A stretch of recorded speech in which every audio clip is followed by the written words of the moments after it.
Mm,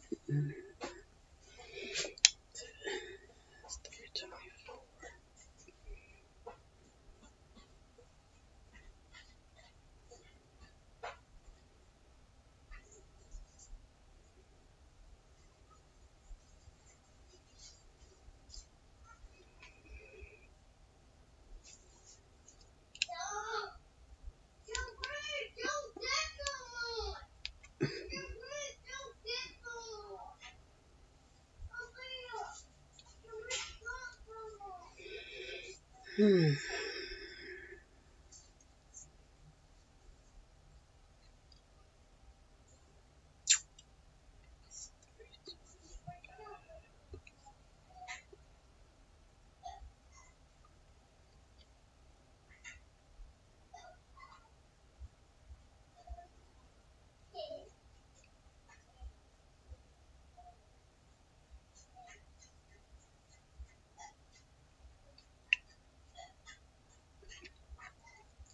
Good afternoon.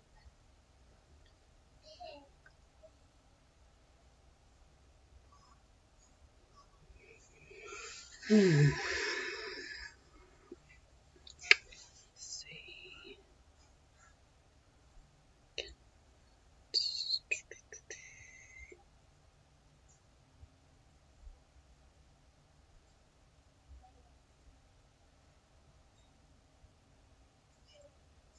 Right. Apparently, I have a message I have not checked, which is not unusual.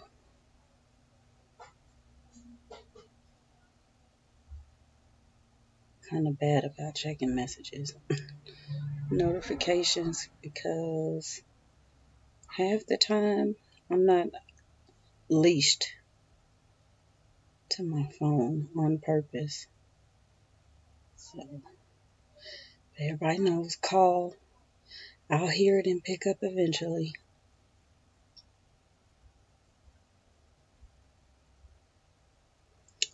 So not much going on today. Kids just came in the house. It's nice out. It's not wet. And they've been outside with the neighbors building forts and all kinds of stuff. So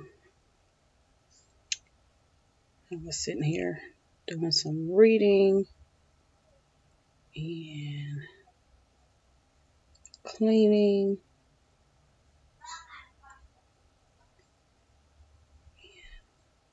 Not much else. When I get bored like this, I go in the kitchen and start cooking for no reason. So I made them some lunch, but I was actually getting ready to go in the kitchen and just start cooking up all kinds of stuff. And yeah, I have my plans ready for tomorrow, but no need. I decide to change my mind, find something else to do. Because it's easy for me to go in the kitchen and cook. I just don't like to clean up. And I started thinking about the amount of things that I wanted to make. I'm going to do some soup, um, some bread pudding, a couple other things. I changed my mind. I just been kind of busy and I figured that's more work, even though I know I have to do it, but I didn't want to be in the kitchen cleaning up. So that will be the project for in the morning. I'll at least cook up to Tuesday or Wednesday. And that way I don't have to go back in the kitchen cooking anything.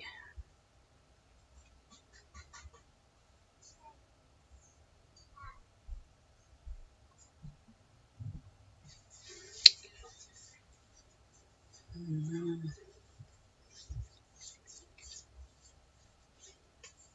see. I think schedule this thing for 3:30. So I'm actually early.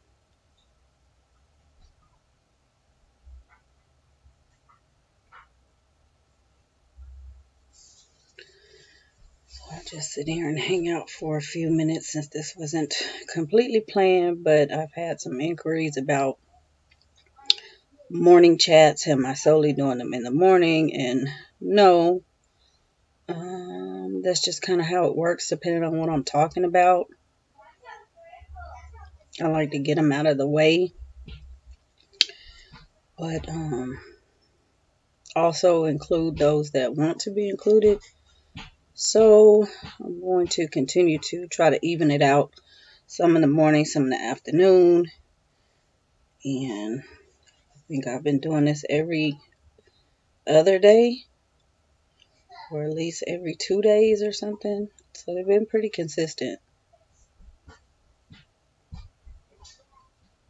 But if it doesn't happen in the morning, it usually won't. So to keep it consistent, I say catch the morning chat.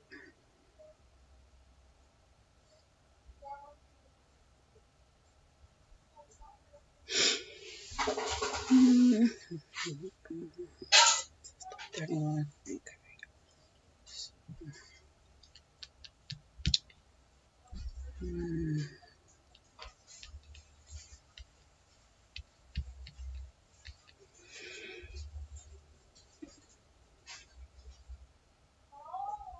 Serious loves. Hey, what's the topic?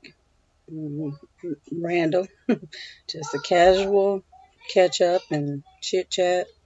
I don't really have nothing on the table.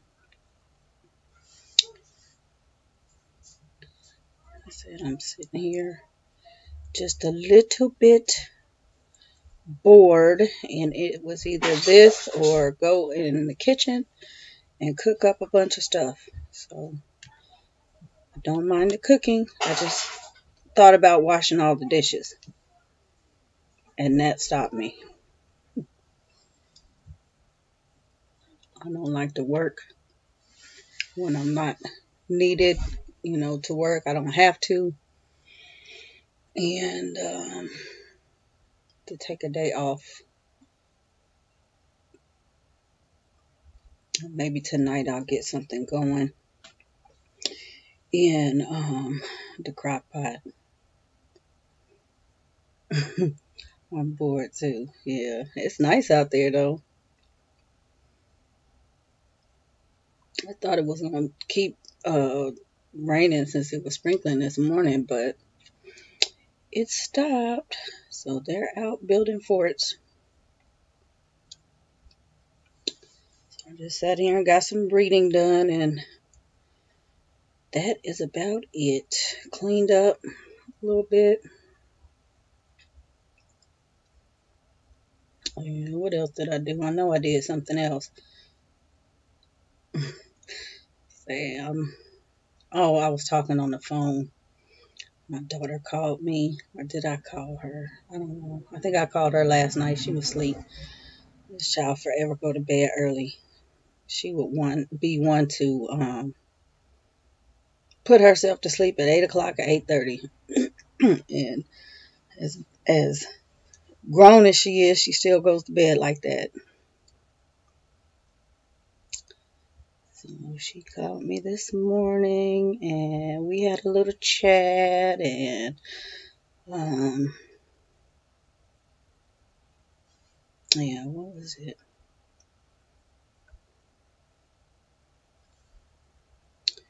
Yeah, it's all neighbors' kids outside. Mine are about to be on the porch playing. Yeah, it's only my next door neighbor. The other kids, I cannot. Man, I wanted to. I can go live on the phone. I haven't done it yet, but I said y'all might think I'm crazy. Some of y'all probably think I'm crazy now, but yeah, y'all really think I'm crazy because these little kids think that. I mean, they're just so disrespectful, and we don't bother anybody. I usually send them outside during the day And as soon as I hear the bell ring, because we're not too far, we can hear their intercom system is very loud. We can hear the school bell. It's like, all right, time to come in. Buses start rolling. Time to come in, because I just don't want them to even, interact with them. They pick and pick and pick and pick and just, yeah. And I'm like, you are in my yard, all of maybe 8, 9 years old, trying to cuss somebody out. What? Said, y'all don't know. I will whoop a kid behind. That's not mine. Why somebody wrong with that? But yeah, I could see if my kids were, over in their yard doing something or whatnot, but they actually come up to my door doing stuff.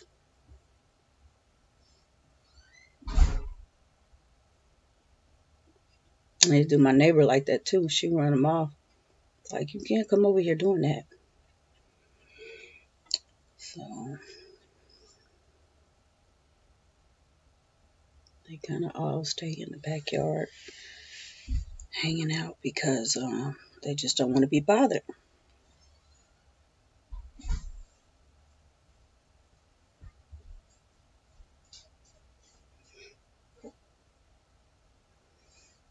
Say, yeah, it's a neighbor's kids, Sylvia. I don't like these kids in my apartment complex. Some of the girls called Brittany an ugly white girl. I went off respectively. Yeah, and that's how I do it. I'm just talking to the little girls or the little boys because somebody needs to talk to them, but they push me to want to, I have to remember that they're kids, but it's like, you know what? You talking like you are an adult. I don't play that. I will discipline you where your mom won't.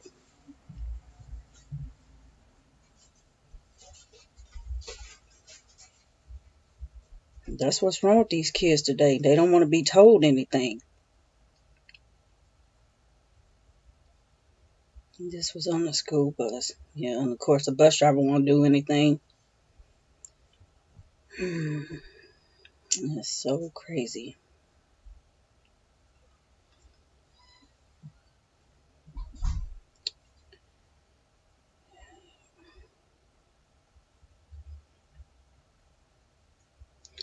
And it's funny that, I'm going to tell my mom. It's like, tell your mom what? You the one down here harassing. We didn't do anything.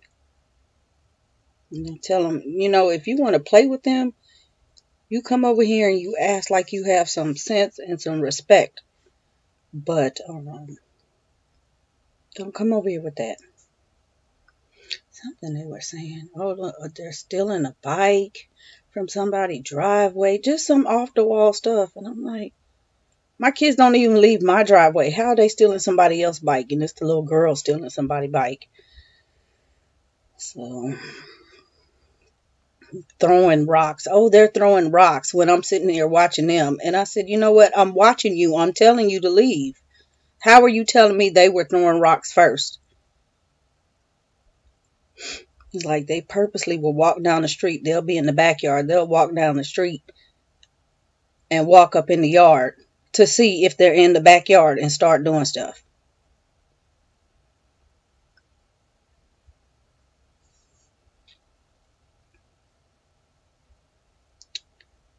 So,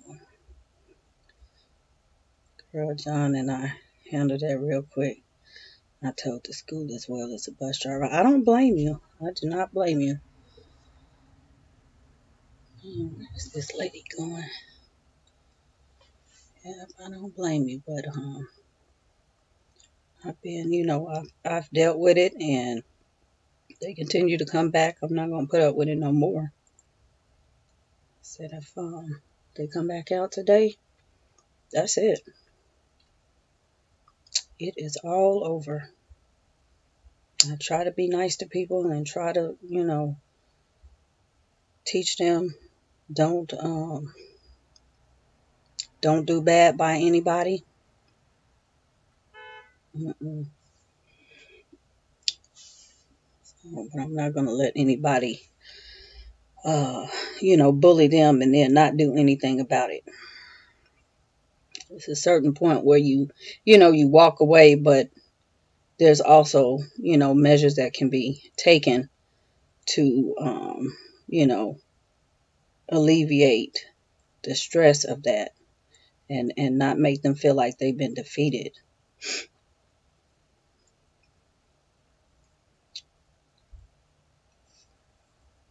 Mm-mm. Yep, nothing else.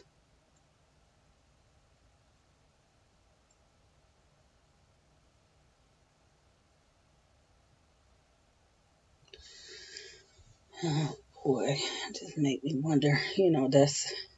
I can't even say they learn that at school, but the behaviors are compounded at school,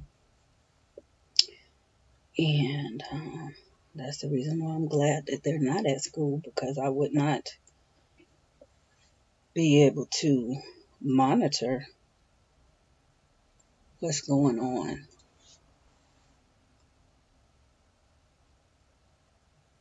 Hmm.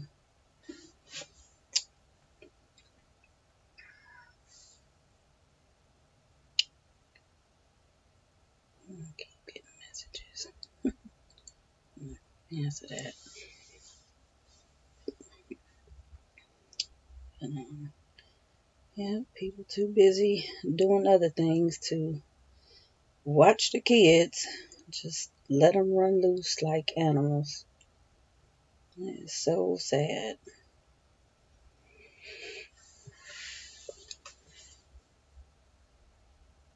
Mm-mm.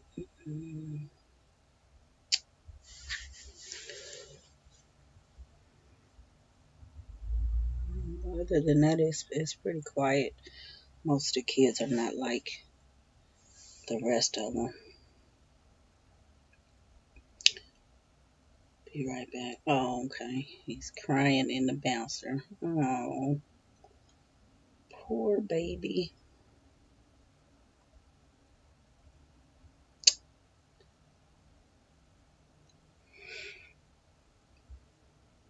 Mm-mm.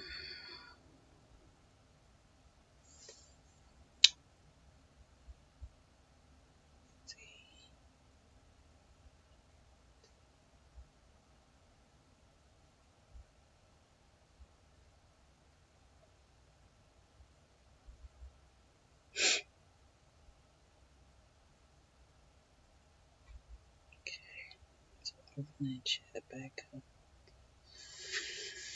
Oh boy. Oh, could not put Q&A, but questions, comment, suggestions, all welcome.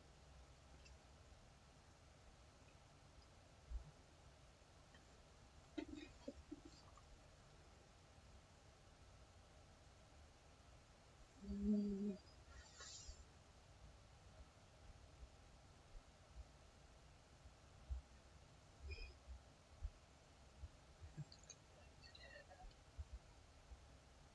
okay, back. Yeah, I hope he's okay. He was just bored being left by himself. Hmm. Oh, I miss those days. No, I don't. It's funny. We were watching I hopped on Facebook last night for something, and the flashback from 6 years ago, the twins, which you guys really didn't see as small babies. They had to be about, what is this, February? So they had to be, well, actually, they were kind of big. They had to be a year and 3 months. Let's see, I think a year and 3 months. They were, Layla was blowing raspberries on Tariq's belly, and they were just cracking up. And um, baby girl was looking at them, and she just thought it was random babies, and she just started laughing. And I said, "You know who that is?" And she said, "No." And then I told her, and then I called them in here. I said, "Come look at this." And they just started laughing. They didn't even realize it was them.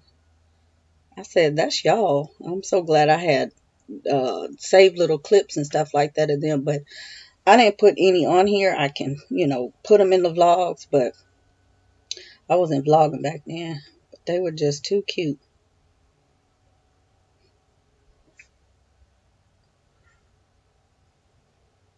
It's just, they like looking back at stuff, so that's the reason why I keep doing this, because they like to see themselves and how they change, and they can't imagine being babies.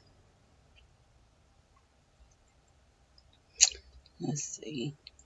Let's see. So we said the kids learn from the elders. Yes, they do.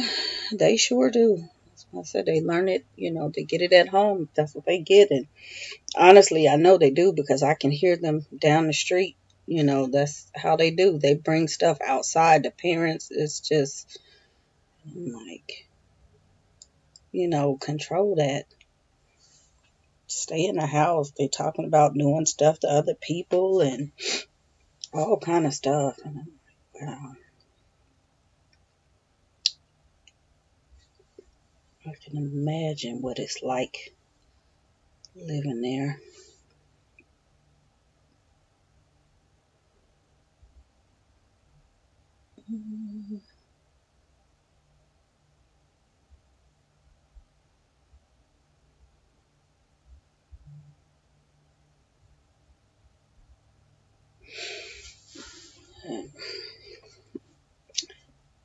Yeah, I just like peaceful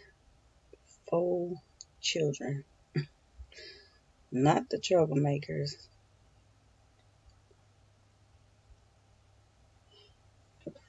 Not to talk about anybody's kids, but if they are unruly, they are unruly.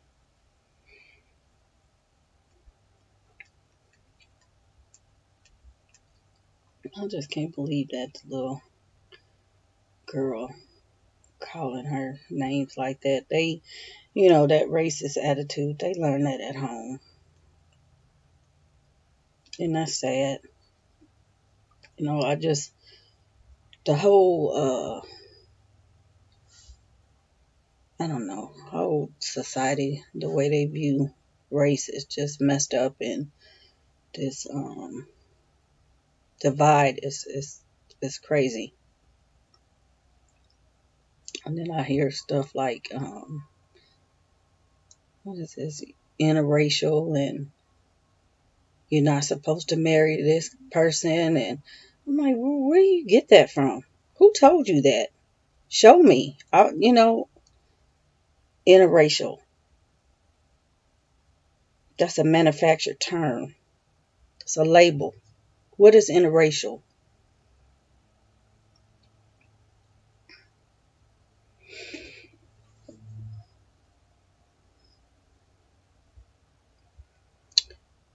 But, some people, you leave things unsaid because they will argue to the last that point, and it's really invalid. And we all came from the same blood.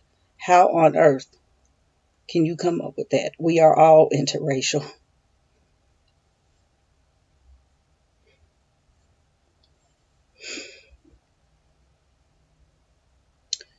So, yeah, one reason why my kids don't be outside alone, plus many predators. Yep, yep, there are so many out there. That's why they are outside where I can see them. They're not up and down the street. I see these kids up and down the street. You don't know what's going on. And the little 2-year-old that I see up and down the street by himself, I'm like, no way. People have too much trust in their kids. I remember when I was growing up, I was a Very precocious little child. I would get up. I think I probably started this about maybe 2.5, 3 years old.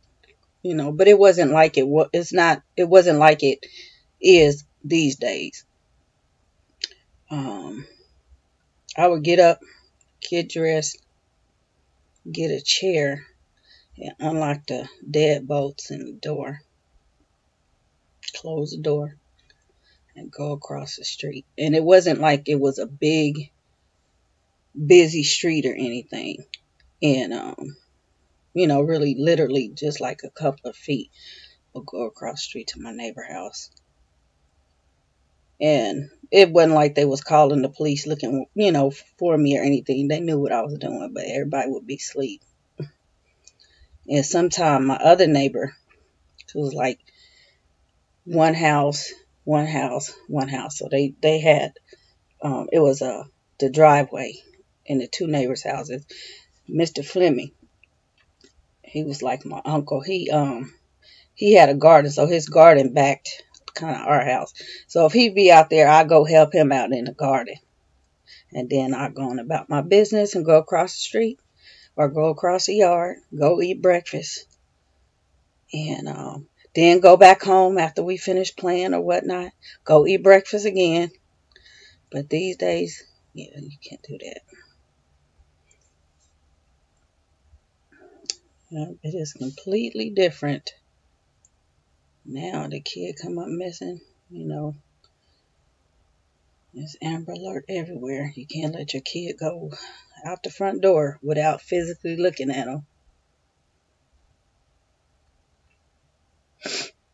But yeah, we all kind of, it was actually Miss Margaret lived in our backyard, so she used to watch too. It wasn't like I was unattended, but that situation crossing the street, I was smart though. I knew how to look and all that stuff.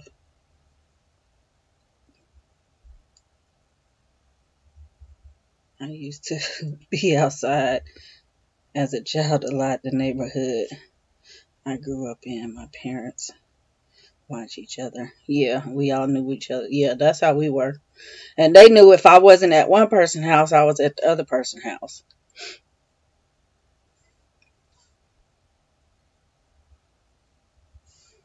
So, yeah, I used to go keep Miss Margaret company, and she was probably about every bit of, oh man, she was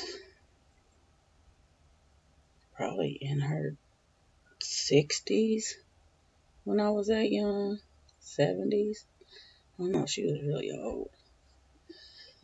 I used to sit over there all day, and then she used to give me her candy dish. You know how old people had that hard candy on the table. We had one too. Give me whatever I wanted, and I was cool. Nowadays, you don't find kids hanging out with elders. They just, you know, they don't. And I think that's what happened to this society. This generation, these kids have no wisdom, and the parents are younger and younger, so they're not as wise as our elders were. But yeah, I used to hang out with the elders.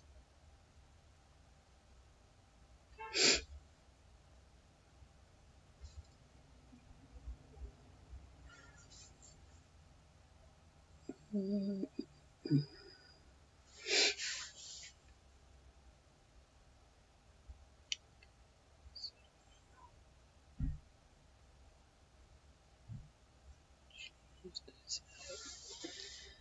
oh, it's 3:53. So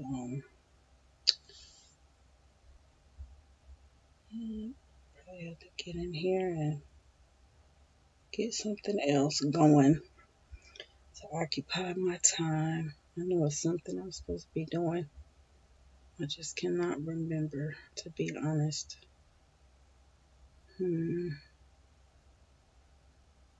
Yeah, I was supposed to call somebody, or somebody's supposed to call me. But in any case,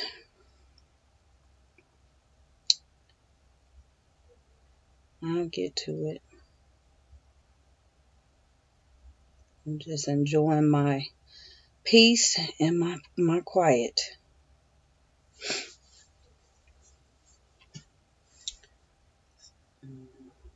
Yes, 54. I think I scheduled to end this thing at 4. So hang on here for a few more minutes. But,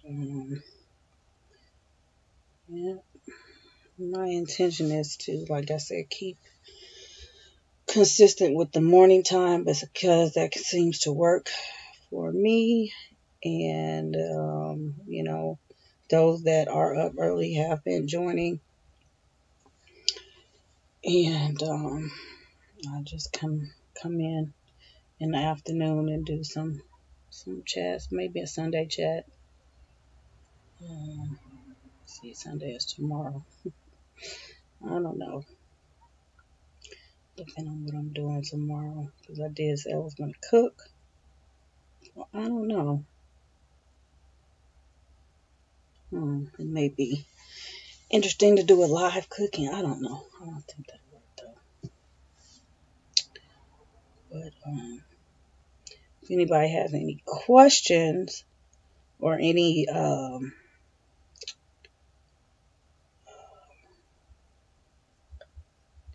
questions or any topics that they want me to cover in a coming chat, let me know. That way I will put that on the agenda. I know I still have to answer the one question I got about how did I start homeschooling, and I'm pushing stuff around. I don't want to say that'll be next, but I think I might just go ahead and do that one and get it out of the way, since it's been a question that's been hanging on for a little bit, and it's not as I don't know, it'll be condensed. So then if any more questions come from that, I'll just I probably can just link out videos to things, but yeah, I don't think nobody's ever asked me that question, if I'm not mistaken. Just thinking about how. I think I got the why, or maybe I didn't get the why. I don't know. It's been so long ago. I know I did the why, but nobody ever asked exactly how and what I did. And so that's what I'm wanting to talk about.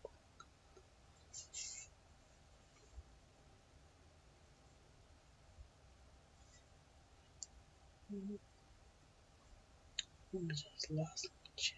There it is. Oh, it is 3:58. Okay.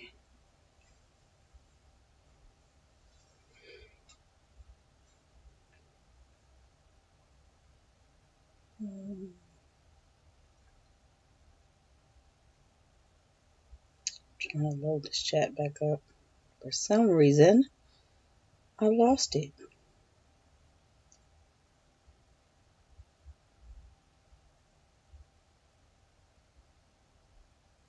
Okay, here it is. Maybe not.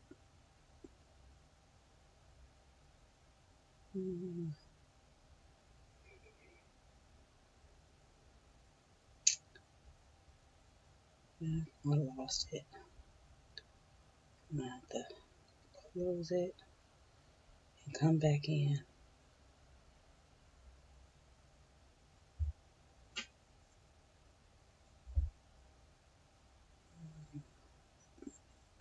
Looks like it's still here, but can't completely tell. I'm gonna do this.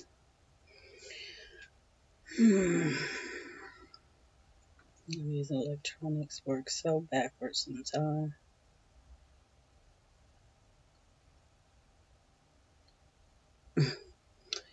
Really, you want to be slow? Oh, goodness.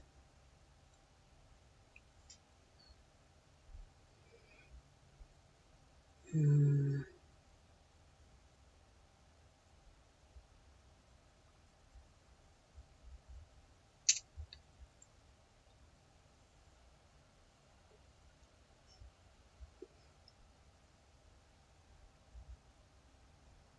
I don't know if it's the signal. Nope. This must be YouTube doing this.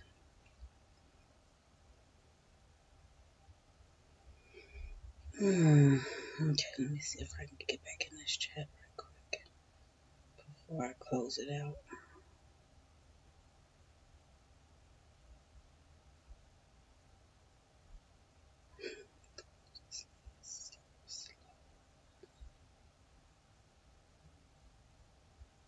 Alright, let me just do this. Let's see if this makes a difference.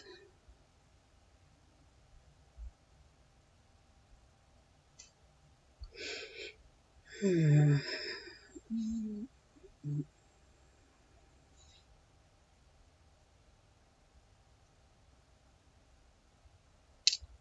Well,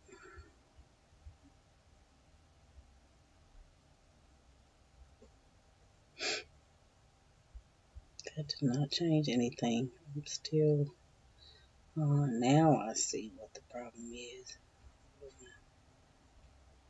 Now I see. Okay,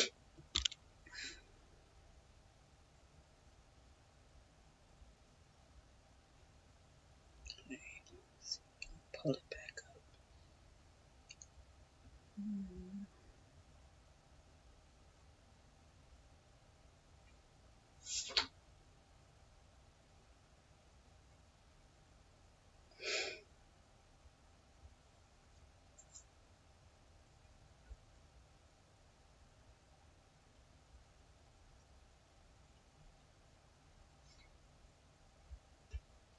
Okay, there it is. Goodness gracious. Now I have to go back in here.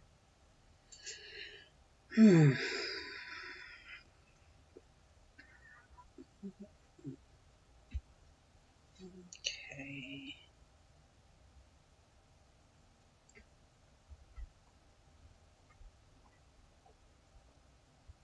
I have a message. Alright, y'all, I'm trying to get back in here. I lost my screen and it's taking forever, but I'm back in here. So if you guys left messages or comments, okay. I'm still here. Okay, yeah. It just took me a while. I could hear myself. My it's still streaming, but I couldn't on the phone get back in here. For some reason my data was enabled. So it was stopping me. 3 and done.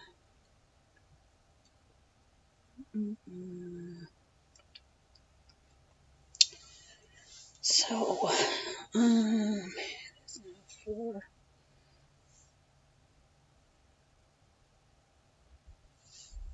Well, what was I saying? Yeah, if anybody had any suggestions or topics for future chats, let me know if it's something I have not brought up. That way I can put that on the notepad and get that worked in.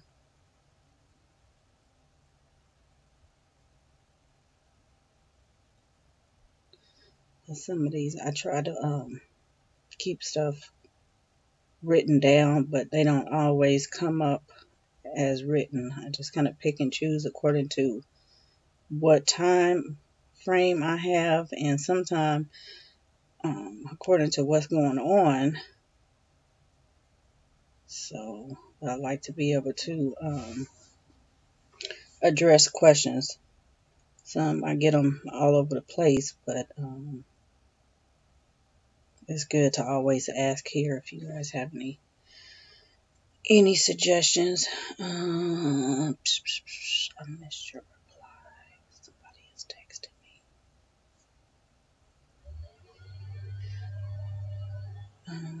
I wanted to ask you why you started your YouTube channel. Why did I start my YouTube channel? I was looking for somebody, a family, a mom that pretty much was going through the same things as I was. Somebody I could, preferably that had been in my position. Mainly with my oldest son, I was looking for some sort of direction for him.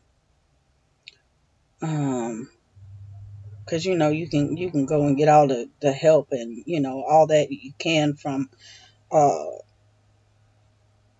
doctors and psychologists and stuff like that. But sometimes if you can find somebody that you can really relate to, real lifestyle, it really helps, because they can give you some insight. And I found a couple people did reach out to me and say, hey, I have a son that is now, an adult, or a daughter that is now an adult. And can you see the comments? Yeah, I can see the comments. And this is what happened, and XYZ.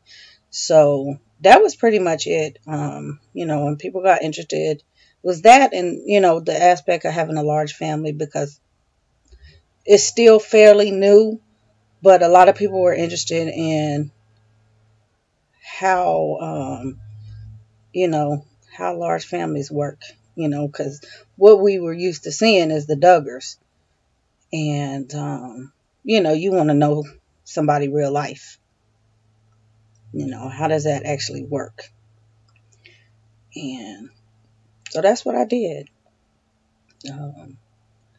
It was more or less to just kind of document, make our memories, but at the same time share things that we're doing, so that you can see that we're just like everybody else. It's nothing special. I think I did a Q&A years ago, the first one, and I got questions like, how much toilet paper do you guys go through? Which nobody had ever asked, but yeah, just stuff like that. The budgeting, the planning, the cooking, that type of thing. And so that's what I'm seeing a lot of now, because more people have caught on to that trend, and it's just fascinating, the grocery shopping and stuff like that. And it's just so much to pick and pull from in that aspect. I don't even, because there's so many videos out there, and these days people are so, I don't know. It's just, yeah, it's a mess when it comes to sharing that. I'm not one to, I don't care what you buy, what you eat, whatnot. I'm not the food critic. I'm not a critic at all. But there's so many people that have so much to say about XYZ. It's like, well, if you want to watch a grocery haul, go over there and watch it. Everybody does them differently. Everybody purchases differently. It just became more of a competition, though. But what I shared and what I did is something I've always done. And it never changed. It never will.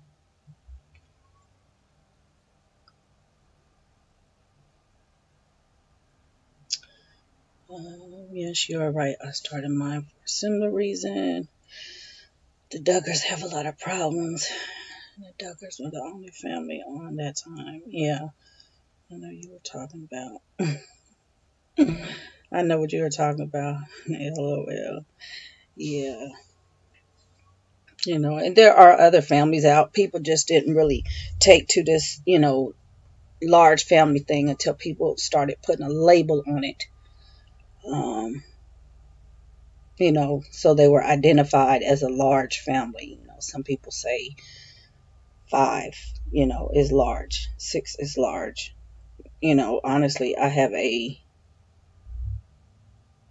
larger than large family. So, um, yeah, it just, it is. But I'm not the only one that has this many kids. Somebody reached out to me. She had a couple people that had 12 kids, and I was following people that had, that many kids. So, um, again, it's just interesting. And some have been following the journey all along. To me and Dan, I want to know more about your family dynamic. How do you budget everything? How involved is your your husband with homeschool? I don't see a large black family, so I'm curious. I want to know more about that. Okay, you copy and paste it. I came from a large family. Um, I came from a small family. I'm trying to figure out.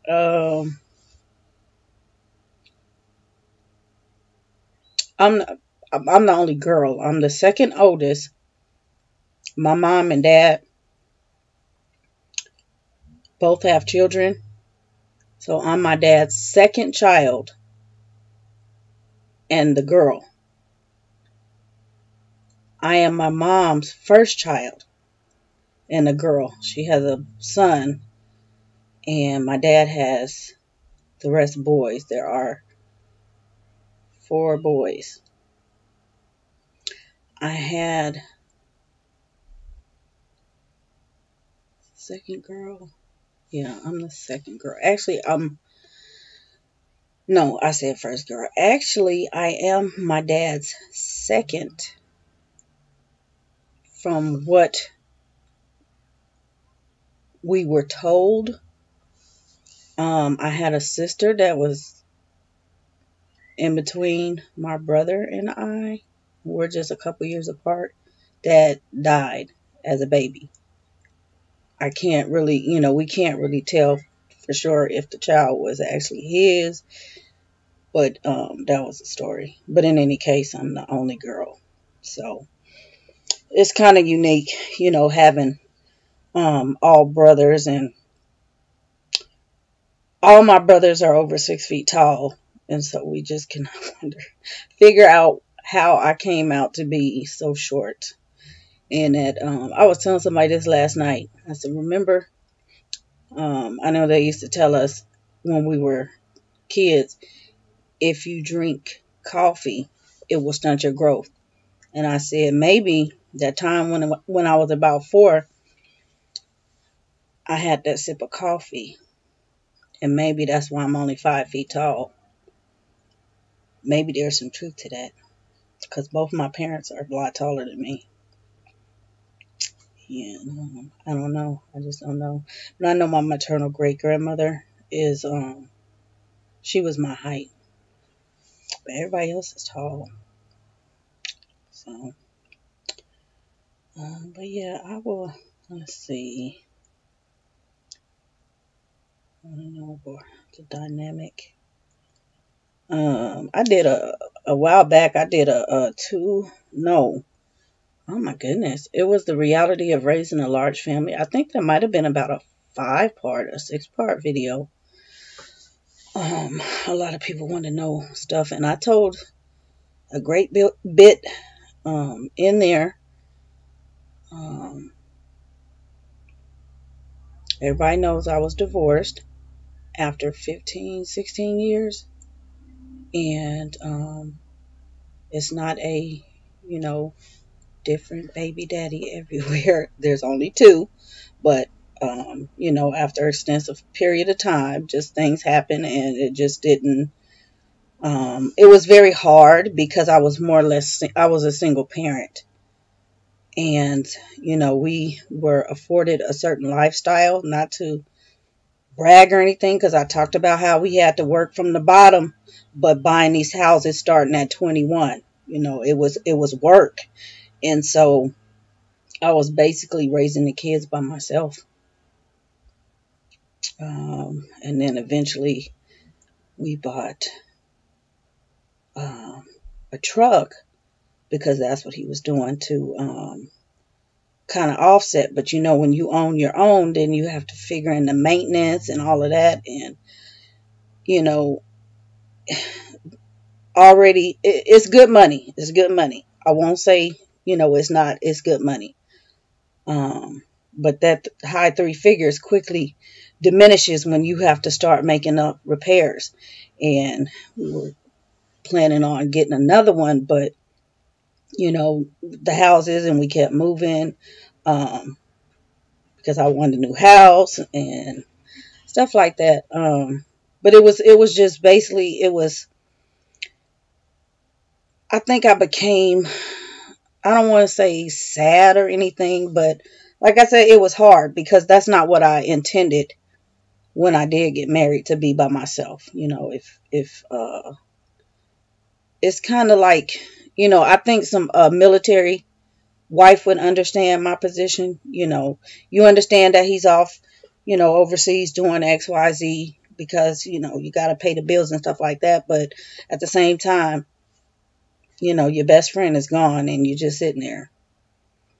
So I've always been a busy person. That's why I'm always busy now, because I always had to keep myself occupied, whether I'm at home or I'm working from home or whatever. I just always kept busy. I was very involved in a lot of stuff. It's because I had a lot of free time. Well, what I say free time, but I didn't have to occupy him, so it was free time.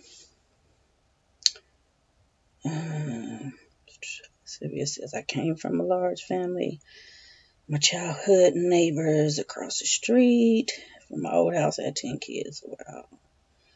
Me and Dunn says, I'm from a family of 4. Our family considered us large. Yeah, that was large. Baby of 5. Okay. You're only 5'3". My mom is 5. Well, we just say 5. Let me see. 5 feet. Okay, we're the same height then. I also want to know. Let me go back up here. Something else. One of my sisters is 5'1". So yeah, we're the same. That's how small I am.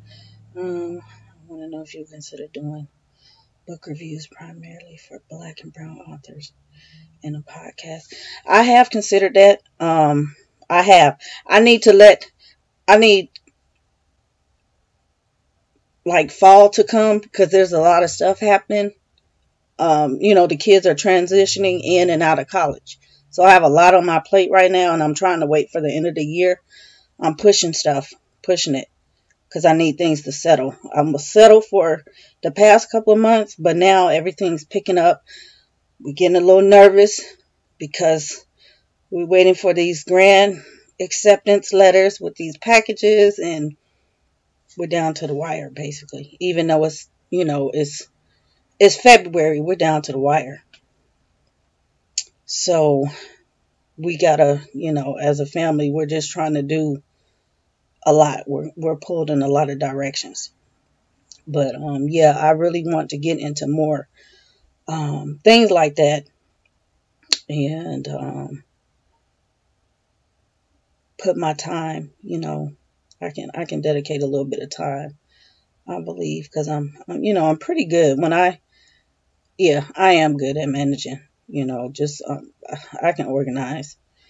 When I put my mind to it, I can um, divvy up and still come out even. So I'm I'm afraid to put my age. 28. Wow, girl. LOL. Height, not age. I read that. Busy helps my baby color. I'm 5'2". Wow.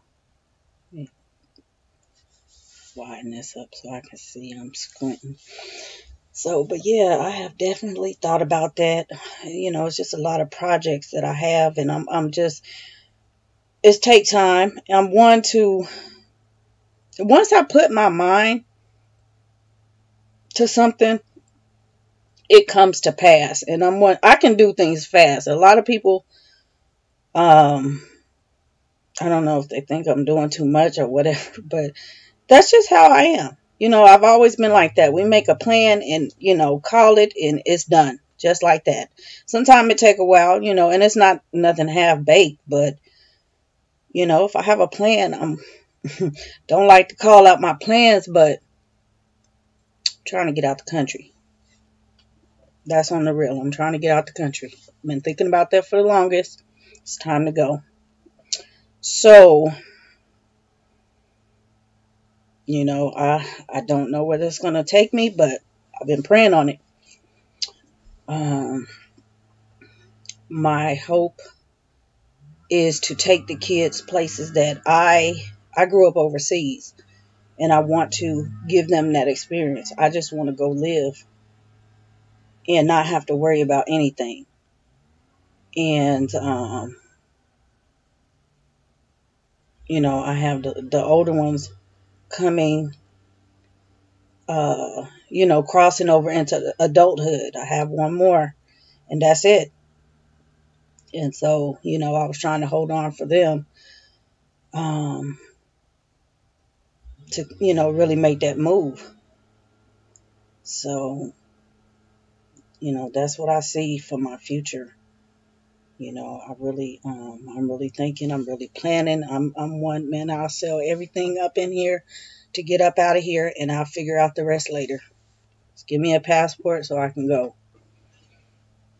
And we had thought about this years ago. Yeah, we had actually thought about this years ago. The kids were real little then, but it just, I don't know. I don't know what happened. There's so much. I think I probably had another baby. Wasn't the opportunity. Hello, everybody. Hi, Shari Nicole. I'm trying to think what else. Oh, my mom. I had lost my mom. That's what happened. So things kind of. Hold on, y'all. Hello? Hello? What? Where's Leah? I need to talk to her. Leah? I think Leah's outside. Zai? Oh, Leah. And Oh. outside. I Come, was washing my hands. come here, Tariq. Justice on the phone. Okay. You need to talk to Leah. Yeah, I need to talk to Leah. Oh, my goodness. Yeah, you need to talk to her. Talk to your sister. Go dry your hands off. You cannot touch the phone like this. See, my kids even get phone calls.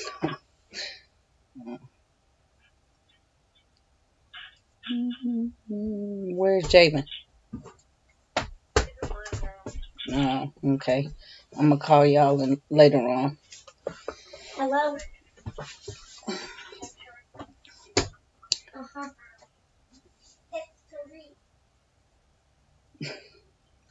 Kids are so funny. But yeah, like I said, we were trying to get out the country, and stuff just it didn't happen the way we wanted. But everything happens for a reason. I just think I've been when the opportunity presents itself, when the time is right. So I'm not one to say, oh, I want to do this and think tomorrow or next week it's going to happen, next year. Something that's been in the works for a while, but I know that my steps are ordered. So I'm patient. Somebody say, you could just get up and do this. And I said, you know what? I could. But maybe it's not that time. When it's time for me to go, then I'll go. So, yeah, I want to be able to take them just places. We talk about places that I visited, and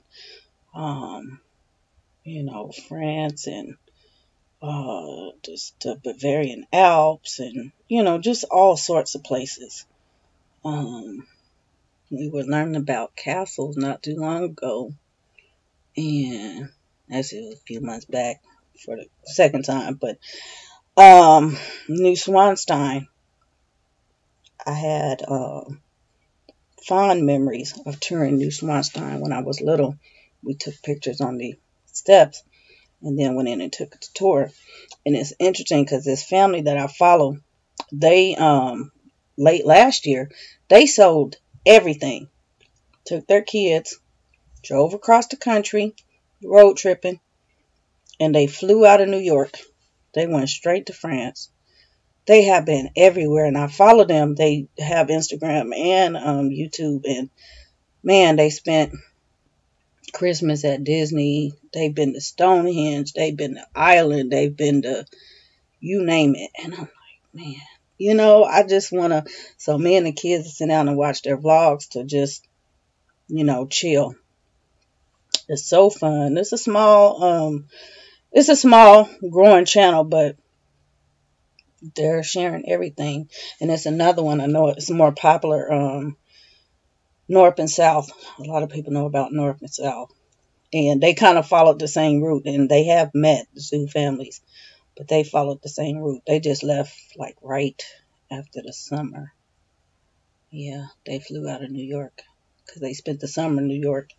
And then left. And I remember they bought their tickets. He bought the tickets online. And it was $3,000. And it's, how many kids they got? I can't remember. Is it 7? 7 or 9? I think it's 11 of them. I can't remember, but it's a lot. I know they adopted half the kids. They only have 3 kids. And the other ones they adopted from China. So that right there fascinates me. The other family, if you guys want to follow, the Wallace Reboot, go check them out. Like I said, they're on YouTube and Instagram. So, yeah, and the mom, her name is pronounced Tamara, but we had the same name. So, I thought that was really cool. Really cool. But stuff like that just really fascinates me to see people, they're life schooling now. They went from homeschooling to life schooling. And North and South went on the road for a year in their RV.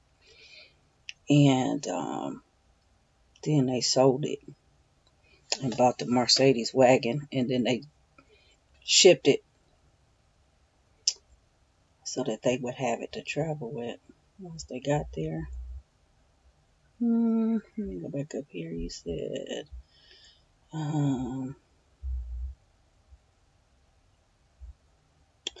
how involved, girl? It's like this. It's complicated. You know that Facebook status is like complicated.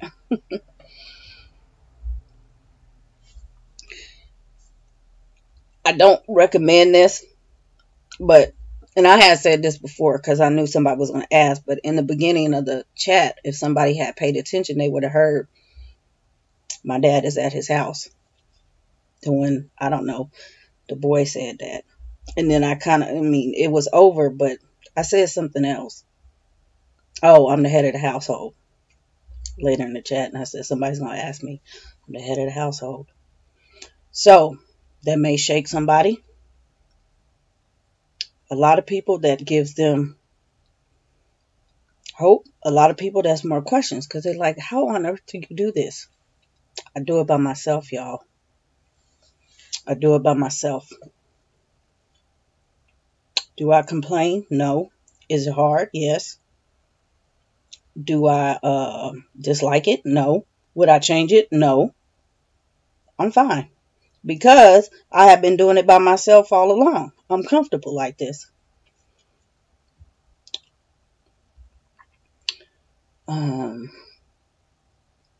I don't get any validation. Not that I'm looking for the validation for what I'm doing, but when you have somebody that does not see the value of what you're doing, and it's your kids, I find that really kind of strange, you know. So we're kind of like polar opposites. Um, yeah, it's a lot to be said about that. I don't like to badmouth anybody, especially anybody's father. But who is calling me? Oh my goodness, Jordan's calling me. Oh, he took the phone. Great. I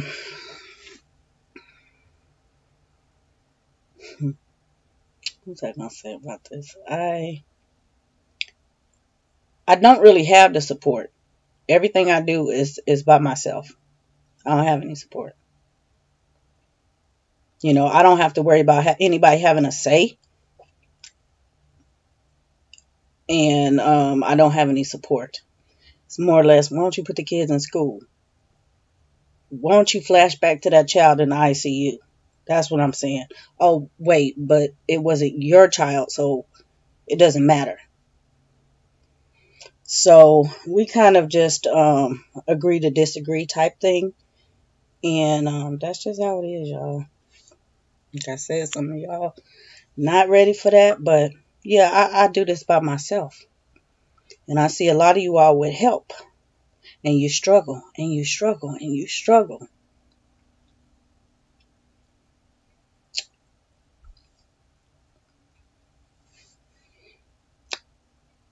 Be grateful that you have that help. Use that help to your advantage.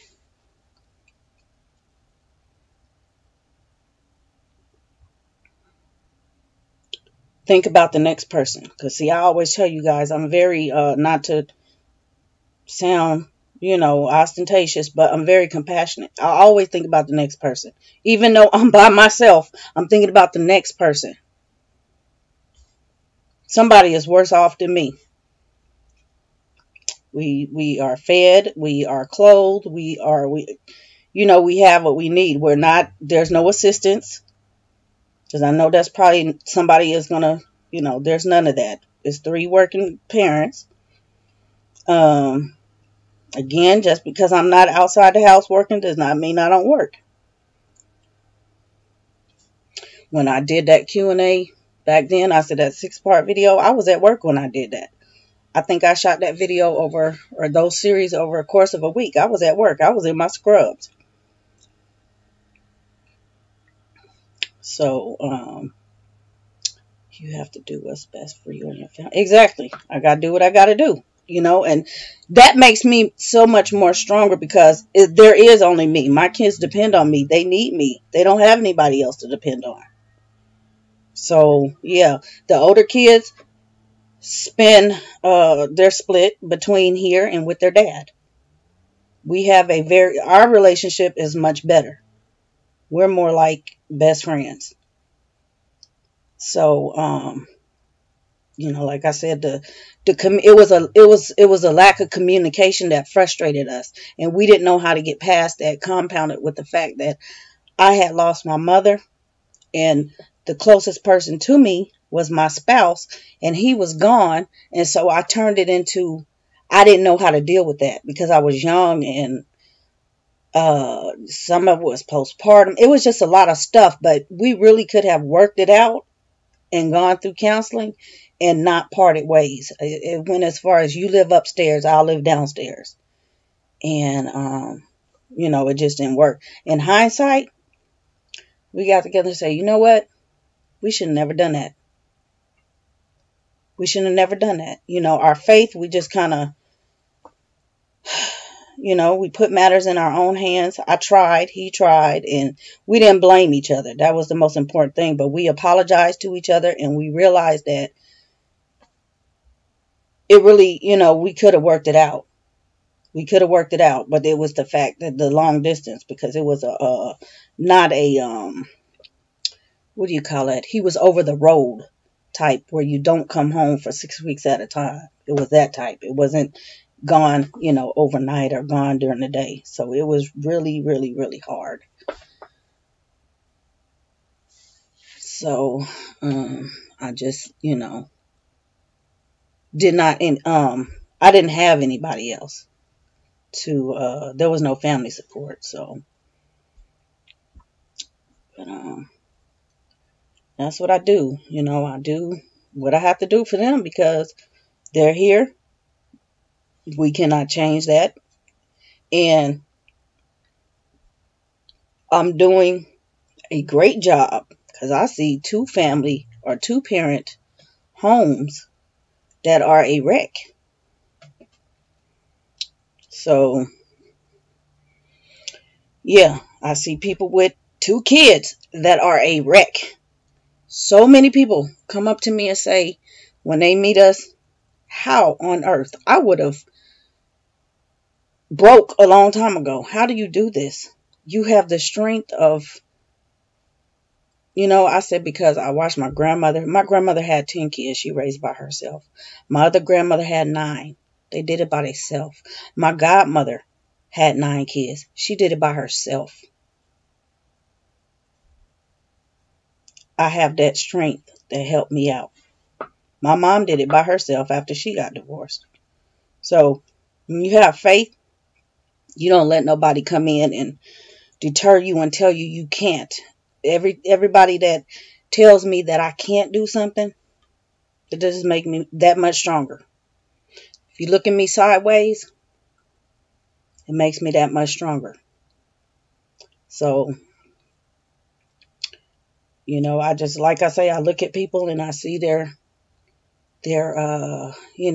feel that compassion for them, but I'm always saying, think about your neighbor.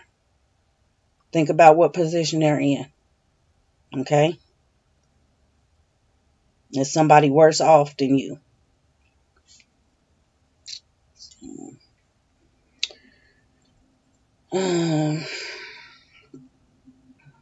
But yeah, I'm not gonna, paint up a picture that financial, yeah, when you get divorced, it creates it splits the income. Yeah. So you got income divided everywhere, but there's income. And we've been in situations where employment has turned over and we just kind of all had to raise everybody and it worked. Okay. Only one parent has other children. My little one's father actually does have other children. So, and they're all older. So it's a bunch of kids, y'all. It's 14 kids. Okay, that's a lot of kids. You just see these couples, really 14 kids. That's weird. But, we make it work. We make it work. Everybody's taken care of. You wouldn't have never known. Okay, some people still won't know because they may not even see this, but you would have never known unless I had outwardly told you. And it wasn't that I was keeping it. There are a lot of single homeschool moms. They won't tell you that, but there are a lot that are vlogging. So, I'm not going to out nobody's business, but there are a lot, and I help people out because some people actually know. I'm like, y'all, I don't have no problem, telling you what and why this didn't work or why, I have no problem. So, yeah, you have to make it work. Yeah, you make it work. Shari says, I help everybody because I remember being homeless. Wow. Yeah. And I always think about that. Sometimes you don't think about a situation until you're in the situation, and then you don't, you get to where you want to be and you forget.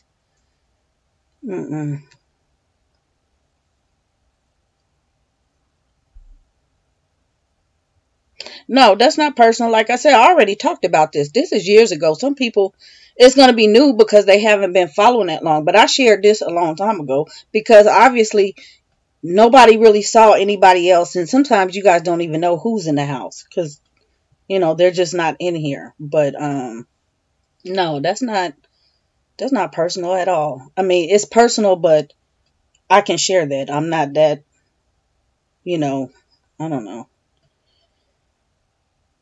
People can say what they want. If somebody want to judge me on that, like I said, look what I do by myself. Can you do that? Can you do this? Can you run this by yourself? Can you run your house by yourself and go to work? Y'all, sometimes I used to work 120 hours a week outside the house. I was just literally coming home to sleep because I had to do what I had to do. You guys remember, if you watched the last house tour that I had put up a couple years ago, we had to pay bills in that sucker. So I had to get up and hustle. Do I want to, did I want to continue down that? No, because, man, I was tired. Don't nobody work like that. But I'm not going to sit here and just, wallow because he's gone. That's not me. That is not me at all. Not when I watch my grandmother and my mom and, everybody raise their kids by themselves. Ideally, I wouldn't like it like that, but I believe that divine intervention, this was meant to happen. It's not something I did. It was meant to happen. A lot of people, they want to control and this and that. No. This life was ordered for me. And that's what and see, he knows that I can only handle so much. That's why he don't put so much on me. But other people, this is complete. They're not grateful. They're not humble. They're not, I don't know. I don't want to go off on a tangent, but yeah. See, John used to work in the oil field. Yeah, we got one of those now. And he used to be gone a lot. I had to run the house. I know where you're coming from. Now he works a lot. Yeah, and it wasn't like, I mean, dude, we were, that's why I say, okay, because see, a lot of people don't get this. When I say minimal, we've been to where we have had any and everything that we can imagine. Okay. But there was a sacrifice. I could, I used to go to the mall. I was bored. I could go to the mall. I could buy anything I want out the mall every day if I wanted to. But that material stuff did not take the place of what I was really looking for. We knew it was just pacifying me. But after a while, I got tired of going to the mall. I got tired of sitting online ordering stuff. Things change over the years. I have become that's a dangerous lifestyle too. That's why I stay out of the store. It's not that we didn't have the money, but you don't want to raise your kids up like that. My kids were very grateful they were taken care of. We were, able to afford them the lifestyle that they had. But again, you don't want to instill in them that all you do is go shopping. That type of thing. I'm going to put, without being a little bit too personal, but personal, because it is I don't know, budget thing, and I already put what the job was. When you work with about 10K income a month, after your bills are paid, how you could do whatever you want. That's very comfortable. We had to work up to it, but it's very comfortable. And then I was working too, because I'm one that I don't like to spend my money. I like to save my money. And there were things that I like to have. So I put my money towards that. So we were able to do other things, vacations and stuff like that. But that gets old after a while. It gets very old. You get tired of doing the same thing.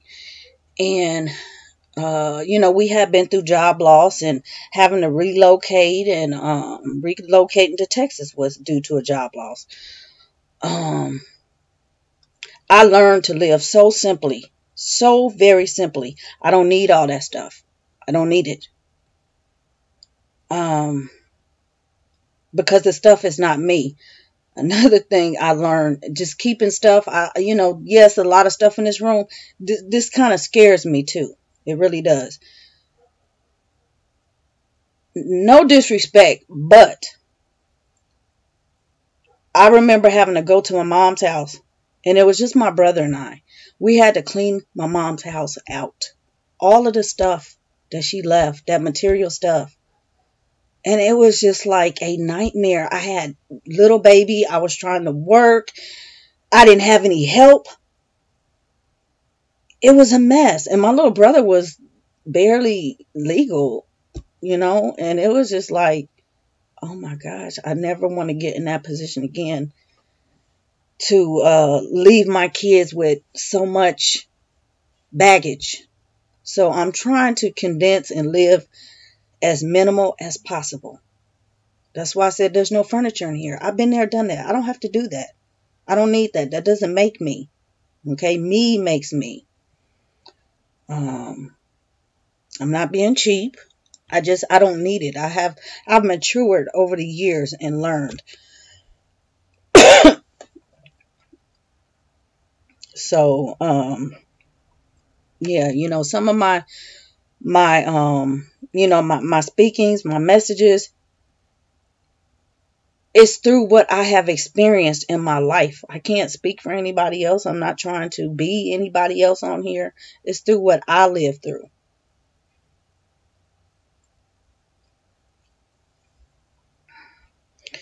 Sound like my great grandmother house when she was living. Yeah.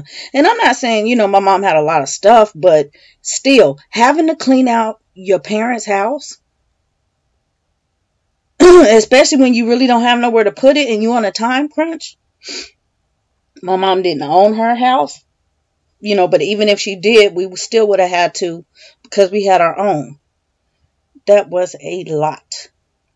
And I'm talking, my baby was only 18 months old then. He had barely started walking. Well, no, he wasn't 18. He was 15, 16 months old, because he was a late walker. She didn't even see him take his first step because she was in the hospital. But it was a lot. And my kids, they know what to take and what not to take, because I'm like that. I prep and let them know. But that's kind of where my mindset is with this, how I live, how I think, how I come across. It's because I've been through so much. I've been through it. It's not to sound negative or anything. Hold on, y'all. Let me see if I can answer this. Hello? I'm in the chat, though. I'm in a live chat. You want to call me back? Or hop on the chat? Okay. Yep, I'm on the chat. Hop on the chat. Okay, bye. Oh, Lord. Anyway, yeah, I come, it's my experiences, and it's just, I don't know. I'm different. I'm different. And so, like I said, I came on here trying to find somebody different like me and made that connection. But it's, I've shared the tips, the home buying and things like that, because that is something that we built, something we established together as a family. It's hard work. It's very hard work. And some people don't really get it, especially if you're brand new. That's why I'm instilling my children not to wreck their credit. Don't do no loans, nothing. We were just so grateful that this child was able to get through school without any loans. Okay, because we don't want her to have to go through Our credit wasn't that bad to begin with, but only one of us had loans. I did. But we don't want them to end up not having what they could, you know. Um, it can, I share sound advice, something like that. Buying a house is not something you jump into. You need to go get counsel. You need to go get credit counseling. That's something you need to really consider, because guess what happens? Are y'all really going to stay together? That's just a reality these days. Because somebody asked me years ago, they were on the verge of splitting up. And I said, I'm going to tell you something. It's going to take you 10 years to get your life back. If you do this, it's going to take you 10 years. I said, I'm halfway through, but it's going to be 10 long years. And I've watched many people pick up and just watch them, and they carry on, and it's hard and XYZ. But I said, it's not impossible. You just have to pray on it, and you have to leave the haters, by the wayside. So, it's a journey, whether you're large or small, it's still going to be a journey. And you have to, the key is you have to have faith. If you have no faith, whether your family is large or small, you're going to have too many obstacles in your way for you to even see your way clear.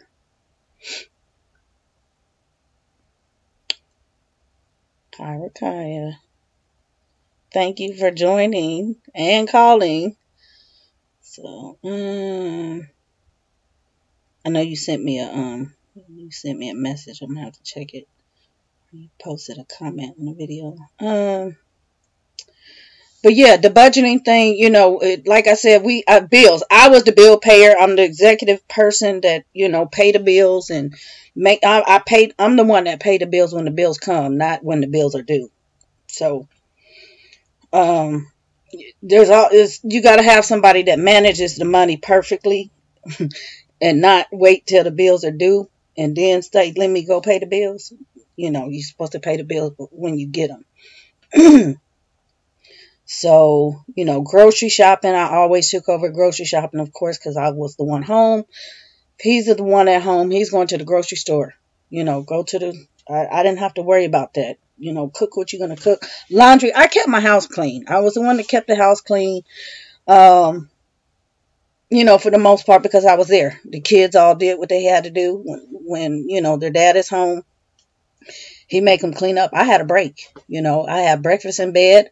I had flowers. I had go somewhere. I had, whatever, if I wasn't working. Because remember, I told you I work from home. So you have to, it's a balance. You can't, it's not you're only gonna, I don't want to say we had unlimited income, but we were like I said, we were very free to buy whatever. When it came to big decisions, we consulted each other. But for the most part, I could go buy whatever I wanted. Because we had that type of relationship. I wasn't frivolous with the money. Some people are just reckless. So I can't really, all I can say is you have to, if it's a controlling issue, baby, you better start socking some money away. My mama used to tell me, you go to the grocery store, right? Yes. When you swipe that card to pay for them groceries, you put up, take out $20. Take out $40. Put that money up in a sock, because you never know. Don't tell nobody. And I did. And one time I actually needed the money. So, it was years and years and years and years. But, that's just mama looking out. You never, not that she was wishing ill or anything. But sometimes, because I hear a lot of times women say, well, I can't. He's, he does it. He pays the bills. And I'm like, dude, what? Who's sitting there watching them kids? You gonna pay me for going to the store at least? Goodness, that's my paycheck, and then I gotta cook too and wash the dishes. So, but y'all, I'm exaggerating, but still, okay, you should be compensated. Not it shouldn't be his income only. It was an executive decision, between both of us to go forth and buy a truck. Um, because obviously I own half of that business, so therefore I had my own business and half of that one.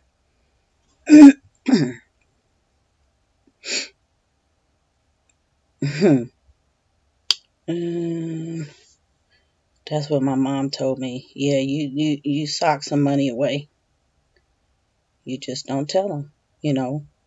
And some people, people have separate accounts, and trust me, we was raised and taught the same thing, and a lot of times it really came in handy.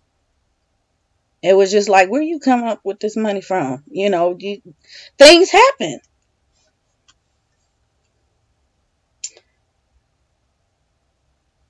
Yeah, you better have an umbrella. So, yeah, but we didn't. One thing I can say is budgeting. We didn't use credit cards. You don't do that. We pay cash for everything. No, there was none of that. Um, we were not reckless. We started from, you know, uh, both came from low income families. Nobody went to college until maybe they were adults, and stuff like that. But we didn't. We both came from the same kind of walk of life. Actually, both of them had. Let's see. No, I was single family or single parent for like my tween all the way up years. So yeah, but we kind of came from the same background. We just kind of lined up with the parenting styles and what we wanted for the kids, and went on to supersede the odds. Going to universities and stuff like that. Um, that's why I sit and just talk so much about the school and the education and why it's so important and how to, make it come to pass, because it can. I can't say I would have never imagined making it as far as I did, because I always knew I was going somewhere when I was a kid. I always knew it. I said, I'm going to go to college. I knew it. So that was just pretty much the hope. But yeah, we knew not to wreck because we didn't have anything. So we not like it is today. People got money. We got money. They're going to buy shoes and cars and junk. No, we got to buy a house. We got to have somewhere to live. We have to pay the bills. And then we'll get all that later on. So it wasn't like that. Yes, everybody was dressed well and, things like that. But like I said, man, once I closed on that house, before I signed the paper, that last house, I had to hop across the street to Lowe's to give me a lock on that pantry. I wasn't joking. Y'all can't eat up all the food because we don't have no more money. We didn't spend it all on this house. So we had to really, put a lock. And I still did the same thing, budget-wise. I didn't go overboard. I wasn't going to the store. I always did the once a month grocery shopping because that's what my mom taught me. And so I learned, I see people now, the average they spend a week is $150. And I'm like, dude, that's like half, I could get 3 weeks out of that, and it's all of us. So I'm really smart with money. I just learned to cut corners and make things and do it out. So I see education as a way out. So I put more towards education over here. Everybody is not, everybody's not like that. Have you ever had travel with your kids out of the country? No, I haven't. That's why I said I want. That's in the making. That is really in the making. Um, when I was little girl, we worked in a blueberry field. Wow, Grandma taught me that, right? Yep, I bet that was amazing. Yeah, to work in a blueberry field, girl. We was in a cotton field, but yeah, like I say, stuff like that. I always had it. I got to do better. We got to get out the cotton field. You know, we got to get out.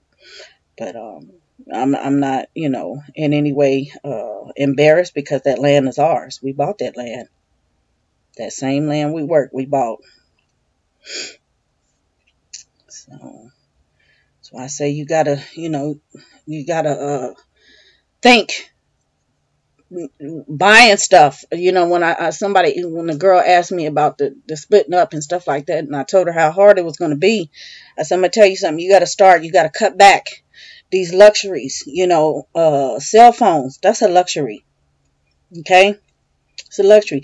I had a cell phone because we didn't have internet. And at first, my cell phone didn't even have data on it. I think I just had a regular whatever. And then I got the data thing for the internet, I think. I don't know. It was the same price or something. I don't know. But yeah, we internet, that was a luxury. Cable, that was a luxury. I couldn't do that. And then when I was by myself, I'm not getting ready to pay for all of this. That's too much. We got to save our money because we want to do other things. And we were able to do other things with that money. And the kids more or less appreciated that than, you know, wasting it on something else. So, you have to learn how to really nix things. A lot of moms have cell phones and don't need them because all you do is sit at home. Get you a regular phone. You don't need the phone with the data plan, especially if you got Wi-Fi. You don't need all of that. Get you a phone with no plan. My thing is Cricket, which merged with AT&T. I have one little, it's no contract, but it's one little fee. And sometime I did get the internet, but sometimes it act crazy. So, I have this backup, and there's one more thing I have not disclosed, and it'll come up, but I have to have it because um, I gotta have it. I have to have one with some data. Y'all know I'm by myself, and I gotta move around with these kids. So, um, I was real close to the cotton field. Wow. Shari, you're such a strong person. Thank you for sharing. I know it's just like, wow. And girl, that's man. And so yeah, stuff like that. That's what I relate to my kids. They know all about. Heck is that noise? All about that stuff. I don't just give them stuff. I teach them the value of everything. You don't take anything for granted.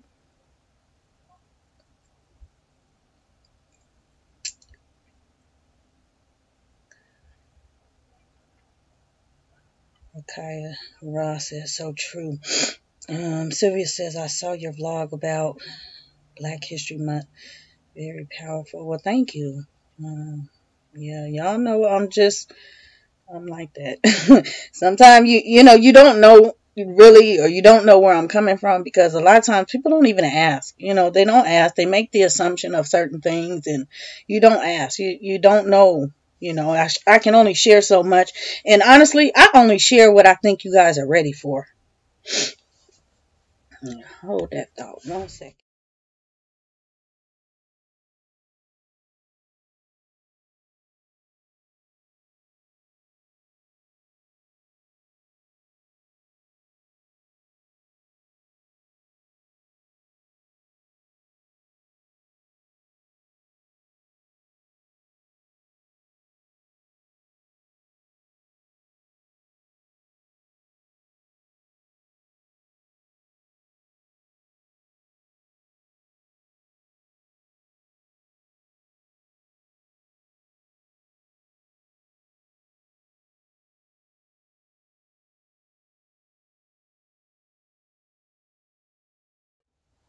It's so dark in here. Little knock over. He's still out there in the little forts. Whew. Anyway, yeah, I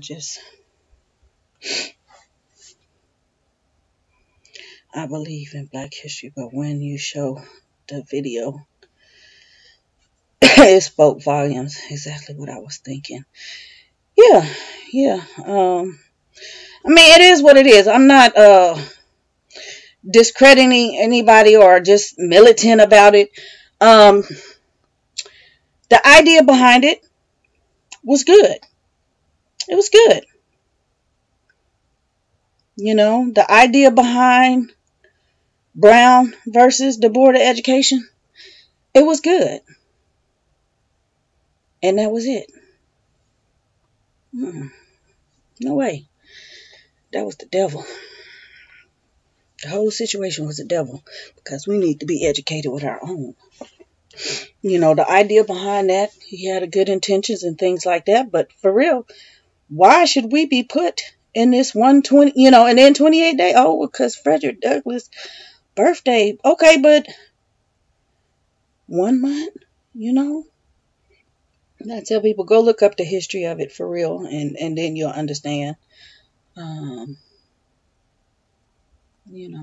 Same way I feel about voting. I don't let nobody turn my thought about, oh, your ancestors fought and died, were in prison and all of that, jail, for this right, and no, because guess what? If they were still alive, they wouldn't vote either.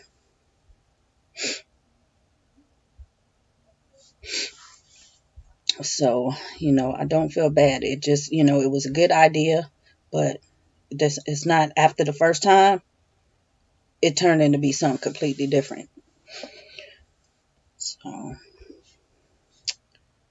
my dad always said, don't make an A of yourself trying to assume something required. Well, they're here. Like I said, I'm going to get so many, I'll approve the comments, but I'm probably going to get so much, so much. And like I said, walk in my shoes. Tell me you can raise 9 kids by yourself. Ain't nobody on the street, ain't nobody hungry. Everybody educated. Tell me you can do that.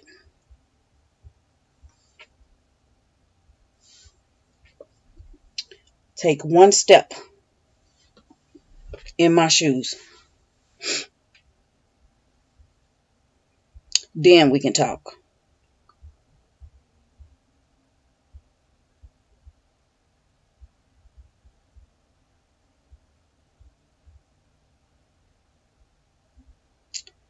So, yeah, like I said, financially it's a challenge because we got to, take care of all these kids between us, and it's a lot. It is a lot. But everybody is fine. Y'all are not taking care of us.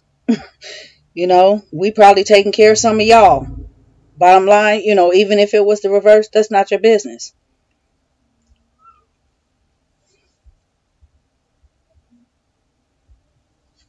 The world is not ready. Girl, they not. That's why I say, so I only give you guys what I think you can handle. Some people can't. They think I'm being judgmental, but guess what? Oh man, I'm going to get so many judgments on this. So many. But hopefully it's watched in its entirety and you understand. I was not leaving anybody out. Like I say, it's plenty of people in my position, but they're not telling you that. Because they don't want anybody to know.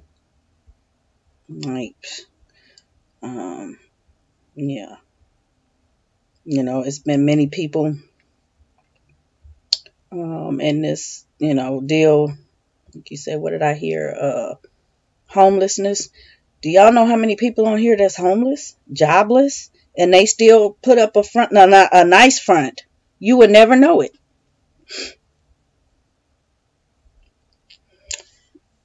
My teacher, Mrs. Woods, respond because preach. Rakaya, can you Can you raise the 11? Can you rate girl? And the room gets very still. Yeah. Now, I'm for real, man. Can you do this? Come help me out for real. Help me out if you can do it. Yeah, if you want to toss some money over here or something, yeah, man, it costs money. It becomes easier, I can say, I'm not advocating, this was not a plan or anything. It wasn't unplanned. Not, I want to say, was not my plan. Like I say, my steps were ordered. Okay, my steps were ordered, and he wouldn't put more on me than I can handle. And every day, that's why I say I pray when I get up. When I can open my eyes in the morning, I'm praying. I'm thanking God that I was able to open my eyes. I'm here one more day for these kids because they need me. Some people, they wait till they're having a bad day. The kids done driving them crazy. They stressing. They struggling. I think I need to pray. Or they calling the girlfriend so they can get the ego stroke. I'm going to be right here in the Bible because I can't deal with y'all. If I can't deal with myself, I don't want to deal with nobody else. I'm not picking up the phone. I got to get right with him. You could help me because you always going to be there. But the people on the phone, you call somebody when you stressing, they might even answer the phone. So it's like, how you going to call your girlfriend when you... I don't know, y'all. I don't know. Yeah. So yeah, I just, bad days, good days. My faith is unwavered because I've been through so much all by myself. The child in the hospital, all by myself. Was she gonna wake up? All by myself. Me and my kids. My kids were with me. Everything I go through, my kids are with me.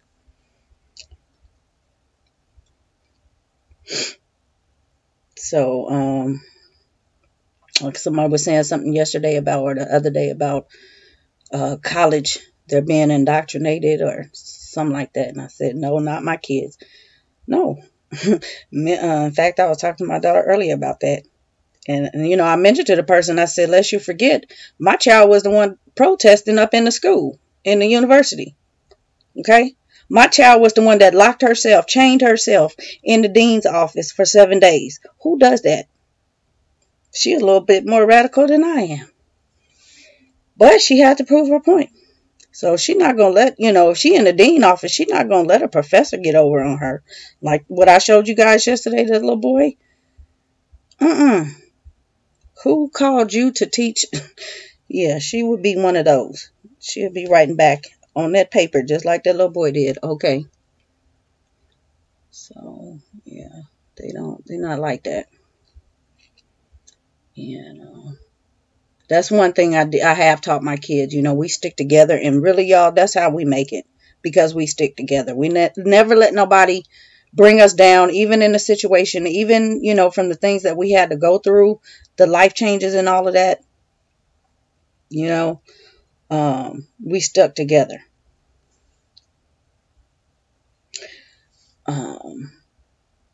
Going back to the budget wise, of course, when the budget is sliced, we had to make sacrifices, and my kids understood.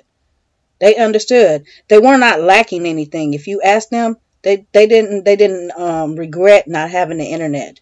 They more or less appreciated the books and the trips to the libraries. We was able to get to the library or something like that, or whatever outing we had. I just learned to be creative. When I show you guys stuff and I'm creative, that's how I run my household.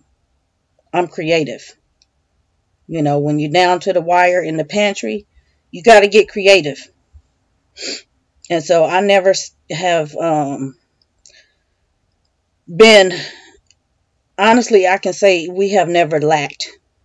Bills, you got to pay the bills. I'm by myself. I can't call my mom. A lot of you guys call your mom, your sister, your grandma. I can't call anybody. I got to pay my bills. So,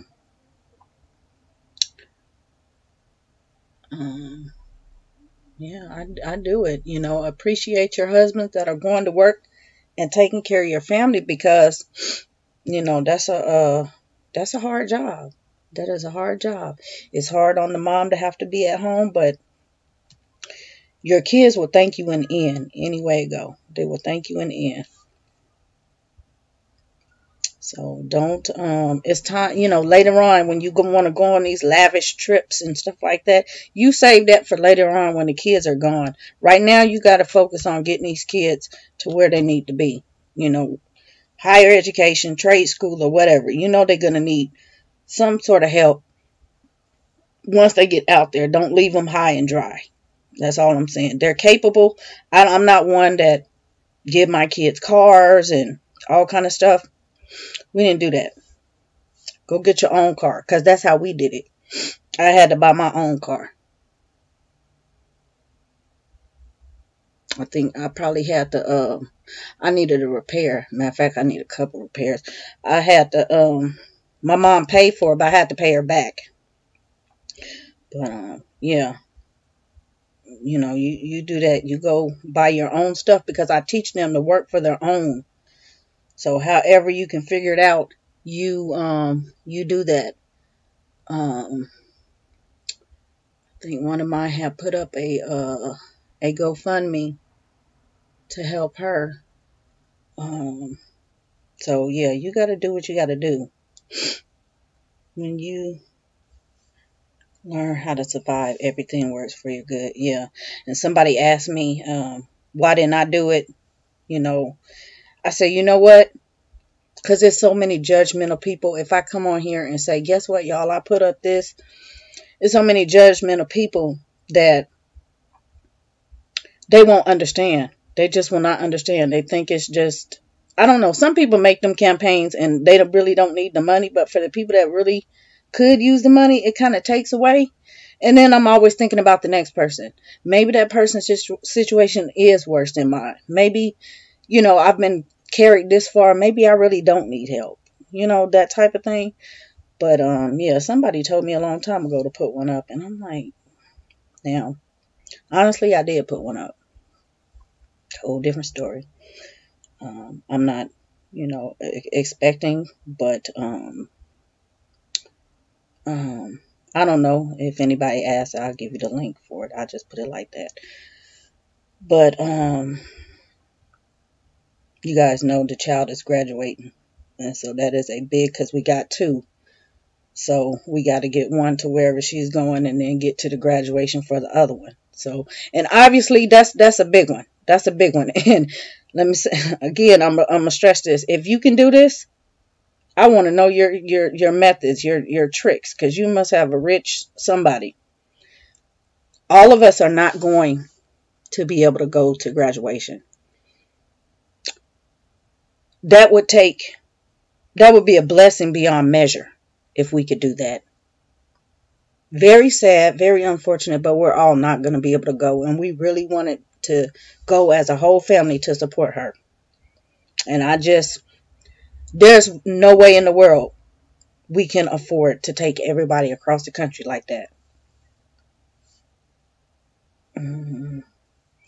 It's been abused so much, the GoFundMe situation. One of the girls I went to school with, she wanted to take her kids to McDonald's.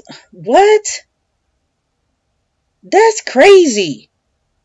I'm trying to get across the country. And you know what, y'all? I mean, y'all might think I'm crazy. Somebody's going to say something stupid about this. But it's February. Now, if I really have somebody to watch these little kids, do y'all know that I would get out there and walk? No joke. I would walk to North Carolina if I had to. Somebody said, girl, you'll make the news. And what I was thinking, seriously, I was thinking this. How am I going to charge my phone? Because I need my phone. But I said, you know what? Somebody would start, somebody would pick it up. And I would start getting all kind of help to get across the country. But I am just that person. I will walk. Because I don't want nobody to help me. If you're not going to do it without, without the goodness, out of the goodness of your heart, don't. I have to make way for myself. I'm not handicapped. So, that's crazy though. That is so crazy. So she can take her child to McDonald's. Yeah, I see so many crazy stuff. It's just like I don't know who to believe. Man, and I give to people in good hopes, in good measure. Thinking just take it, take it. I've helped so many people, y'all. When I ran the child care from the house, I had good clients, good clients. I never had to advertise. I had our school board, uh, one of our school board officials. Was she a vice president or I think she was a vice president. Yeah, and she was a dentist. Her husband was the cardiologist. I used to take care of her kids.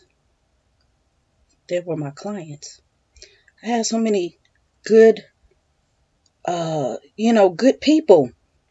But I also had people that single moms and they didn't have anybody. I used to watch so many kids for months or a year without even getting paid. I said, just bring me the kids. I'll watch them. It's okay. It's okay.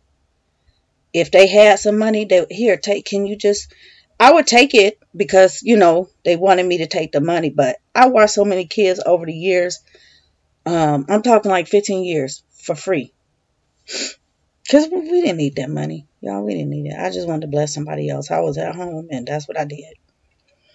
But yeah, I had good clients and I was always wanting to help somebody else. So like I say, if somebody come in here talking about, oh, you this and you that, no, walk in my shoes. Do what I do. Do what I did. Rightfully so. Yeah, I'm asking for a good cause. That's why I started the thing. For a good cause. I walk everywhere I need to go on this earth. I catch the bus. I don't ask nobody for nothing. I can be at my house and no food. I just get to praying and sometimes you have to make a sacrifice. Exactly. Exactly. Ooh, I need to figure out why am I not receiving my emails. Yeah, I'm gonna have to check, Sylvia. I haven't checked. So many judgmental people. So I choose to put out the vlogs. I had to protect. Yeah. Yeah, that's why I'm reserved about a lot of stuff I say. Some stuff, people think they know everything. They don't know everything. Even today, you still don't know everything. You don't know the half of it. So yeah, is your email on private? Oh, yeah. Check your spam, too. Check your spam. Sometimes I go to spam. Sometimes you have to search that person's name. So if you search it, it'll bring up all the emails from that person. Because that's how I pulled up your email from years ago. But yeah, that's how my daycare was because of half the parents didn't have the money. Yeah, man. And I remember when I had the kids in school, I had to pull them out, y'all, because it was only me. And there was no need for me to, I stopped working. There was no need for me to keep them in there with the three. That bill was $2,300 a month. Who had to pay that? Me. And the baby, it would have been 3 something. So I'm like, no. We can't do that. We cannot do that. So they had to come out that, and they've been at home ever since. But that's when I was working. I had to work, but I wasn't getting ready to keep doing that. It was a decision. A sacrifice. I can't see, when people say, oh, I need to go to work because I want this. Are you really going to get over, are you really going to come out better in the long run going to work? Because by the time you pay for gas, extra food, and, sick days and all of that, you're really not bringing nothing home. It's better to stay at home. It's frustrating because I really want to meet up with you. Yeah, I just don't know who in here, and I would give you a number, but I don't know who's in here. It's kind of hard to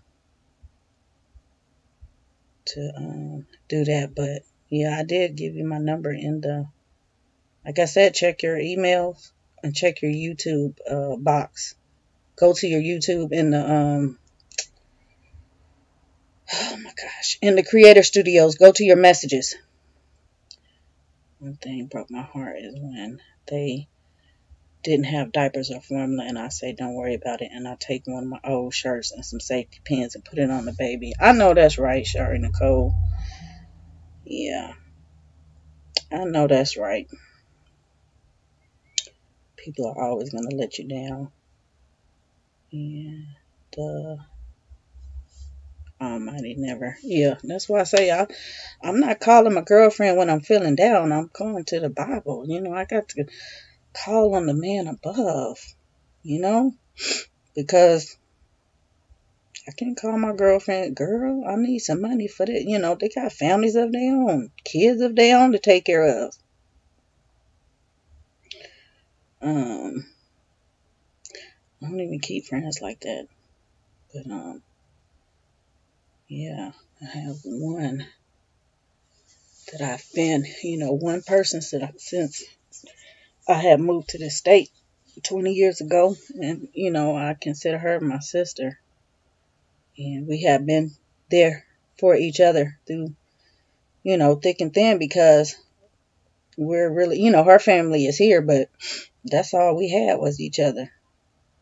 Our kids have grown up together, and in fact, I one summer I had to take her kids. Her kids actually live with us. And then I ended up keeping the oldest one all the way through high school. So, y'all, I have been, it's some stories. It's some I have done good deeds. Good deeds. Not doing good deeds to get, to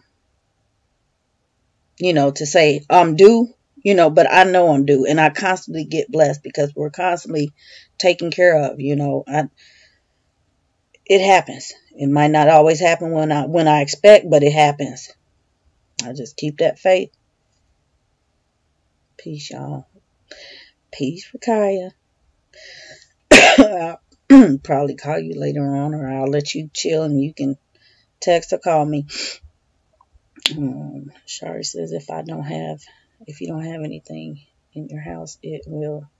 A big pot of oatmeal. It sure will. Sure will. Yeah, sure will. So yeah, I just learned how to yeah, you got to get, food. Food, that's a major thing. That's a major part of the budget right there. I never let the kids just eat. I don't buy snacks. I don't buy juice. Okay? I don't buy juice because that's juice. What? No, you drink some water. Tea, I might, do some tea, but we're not drinking juice. Orange juice, very seldom. I don't even like orange juice, but yeah, stuff, empty stuff, that just take away from your budget. Chips, man, how many, with 9 kids, how long is a bag of chips going to last around here? Not long. I buy a bag of chips or 2 bags, and this what lasts a month is 30 or 31 days. So, and not a bag for everybody, 1 or 2 bags. So if you choose to eat that bag, as soon as I get in the house, guess what? You got to wait till next month for y'all to get some more chips. So that means they get chips one time. If I would buy like the 30 whatever pack, that's all they get for the month. I'm not going back to the store for chips. That type of stuff. That's when you start replacing that stuff, that eats up your budget. You need to eat some vegetables and fruit for your snacks. So we still do that today. That really helps a lot. Like I say, hand-me-downs, pass your clothes around. Go to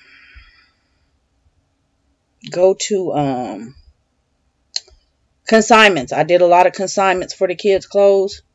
Even, when we had the money. But save it. Hi, Tanya. Do y'all look, I'm in Texas and I'm still saying you all. Do y'all know any struggling homeschool families in need of resources and curricula? I'm clearing off my shelf and I'm looking for someone to bless. I'm gonna keep this in here.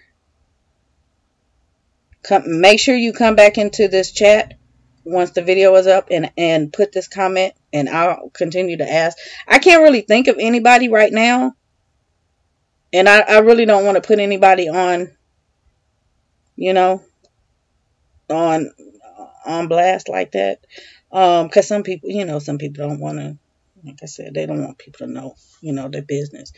So, but yeah, I can think of somebody. I just need to, put it in there, and I will I'll let them know, so they can come and respond or whatever. I stayed in an abusive relationship. Relationship for 6 years for the children. The father was an alcoholic. Wow. Mother wasn't there neither, so I feel like it was my job to help those children. Wow, Shari, that's deep. That's so deep. So, man, thank you for sharing. Yeah, there's things I don't know. You all tell me so many things, and I'm gonna tell you something. I really have a nice rapport with you all. I really know, like, you hear people calling me on the phone. It's real people that I met on here. Okay, they really calling me on the phone. I'm really calling you. When I tell you to call me for real. I know you all. It's a personal relationship. This is not just YouTube, and I really appreciate that. Those that come and stay, they really know. And like I said, some stuff you really don't know. There are things that I really have not shared. You may not have understood because I've talked around it and not really hit it because it's just not that time. And then I also have to think about the kids. I have to be respectful of them also, so some stuff I can't really say, it's just, I have to talk around it. I don't want to talk negatively, about anybody, but like I said, I didn't mind, the question about the, how does the other person feel or help, with the homeschooling. I do it by myself. Don't nobody help me. I don't mind answering that. Some people, because it's taboo, everybody has to agree. And I said that from the beginning. It's best that two of you agree, but that doesn't always line up. But there has to be somebody that makes the executive decision. And the other person just going to have to put their pants on and shut their mouth. And so that's what happens around here, because you don't help. You might help fix the computer, but nothing else. It's like, if you can't see the value in it, don't stop me with what I'm doing, or come better with something else. These kids are on the street picking on my kids, and you want me to send them to school for what? So now y'all have a better understanding. Yeah, you have a better understanding. I consider you are my friend. Well, thank you, honey. Yeah, because I wouldn't tell people, what does not need to be told. I have that sense. Some people think it's a full disclosure. Mm. Mm-mm. Let me see. Let me go back. How did I choose Texas? It was job wise. We relocated from California, and we had actually lived in California. We were in Southern California. I was raised there after we came back from overseas. I was raised there, and we got married, and we had the option of going to Northern California, and I didn't want to go. We would take business trips up there, drive up the coast and everything. And I didn't want to live up there because it was too congested and it was expensive. And so it was time to get out of California. California is bad. We couldn't raise kids out there. And so we was like, okay, we got to do something. And so he started applying to other places, and somebody out here picked him up, but it was actually in Dallas, and we didn't know anybody, so we were coming blind, and we didn't even, we were apartment living at the time. We had the house thing in the head, but it wasn't really, because we didn't want to buy out there anyway. But that's pretty much what happened. The job moved us out here. And then we ended up, wait, was it that? No, we didn't move out here then. We stayed down there. He got another job, and the job was in Northern California. That's what it was. We ended up going to Northern California anyway, because this job laid off. So we ended up, and then from Northern, we came out here because of the job loss. And that's what it was. Or was it the other way around? Y'all, this been 20 years ago. Let me think back. I know it had to do with the job. We came out here for the job. We were south. I'm trying to remember, how did we move? Okay, now I remember. We were in Southern California. We did come out here with the company. We had to drive back because he lost his father the same week we were closing on the house we had built in Dallas.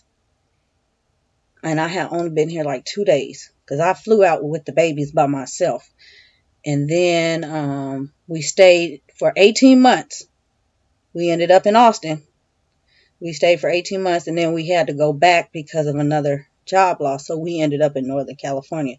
But we came back because of the industry. That's like right when 9/11 hit. So that's why I said we've been through a lot. People up and down with the income. We've been through so much, and we maintained even, with that loss. But after that time, he figured, okay, you know what? I need to get out of this industry. So that's when he went on the road, because that's what their family did, was truck driving. So we just been here ever since. We never left. But we knew we had to get out of California. I'm sitting here looking at my baby. So, and then we moved my mom out here. And then when we had to go back to California, we left her out here.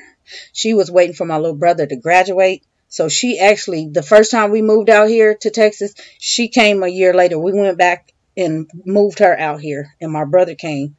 And then when we left, they both stayed. And, we came back. And it was a blessing then when we lost the industry hit, the 9/11 thing. I had big plans that year too. I was getting ready to go to Chicago, y'all, and we couldn't fly. I was finna go to the Oprah show that year. And then I was gonna take my mom. She was almost 50. I was gonna take her to the Montego Bay. But when we moved back from California, when we moved back from California, we went to my mom for a few months. That's when my mom was sick. We didn't know my mom was sick during that time. So from November to July, we were here to spend those months with my mom. My mom passed that August, and I was just so thankful we were not in California. So, like I said, it's a blessing in disguise. Things happen for a reason.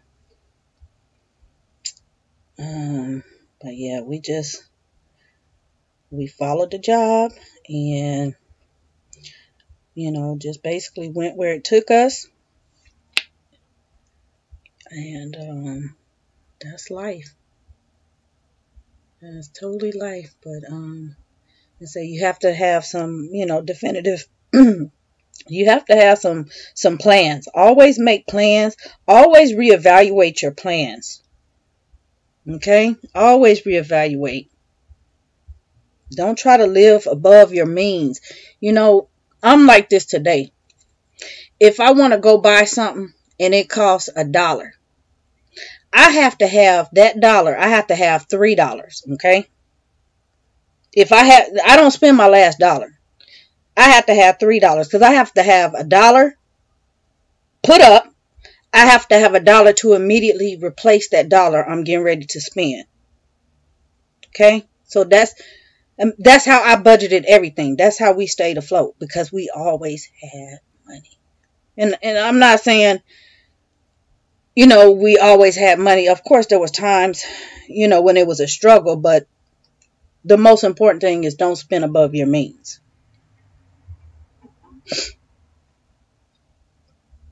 You don't need the latest this and the latest that, and you don't need all of that. You know, this, like I said, I'm trying to get out the country. This tiny house thing, yeah, that I like that. The land is down there. I was trying to get down to my dad because that's where all the land is, but unfortunately that did not happen yet. And so I've just been holding on right here because this is not the time for, I don't know, somebody probably said, well, didn't your brother get better? Actually, he didn't. Okay, that accident was pretty bad. That's what stopped us from, my dad couldn't come get us. So being that I'm by myself, I had no choice. But he actually just went back to work because they were going to lay him off. But he's still pretty bad shape. And it's not the time for me to travel with the kids trying to graduate. We just don't have it. So I'll have to sit it out until, like I said, the end of the year, things are going to start happening. But right now, I just have to sit here. I can want and all of that. But like I say, as long as we're taken care of, I don't worry about, I don't worry about leaving. I have a good reason to spend. I have to have a good reason to spend it. A good reason. And I'm going to make that dollar go as far as I can. I don't just think, I have a dollar and I'm just going to go blow it. Y'all watch me and these kids wanted them fidget spinners. And fidget spinners don't cost a lot of money, them especially little cheap ones. I told them no. I'm like, for what? That man's going to end up in a corner somewhere. And where they at? On the floor? I don't know. We don't do stuff like that. And we're not running to the store every, fad. And, I'm not doing that. We replace things as we need it.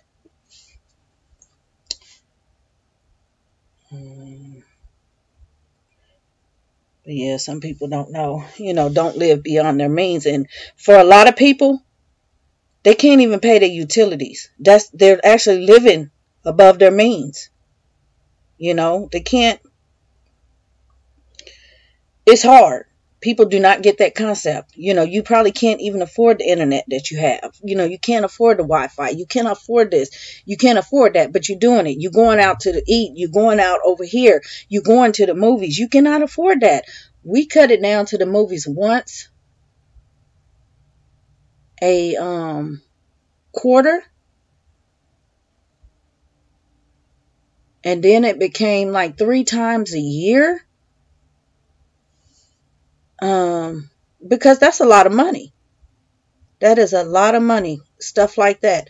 And it's like, no, we got this house and we're going to do this. And we got all the entertainment we need right here. We don't need all of that.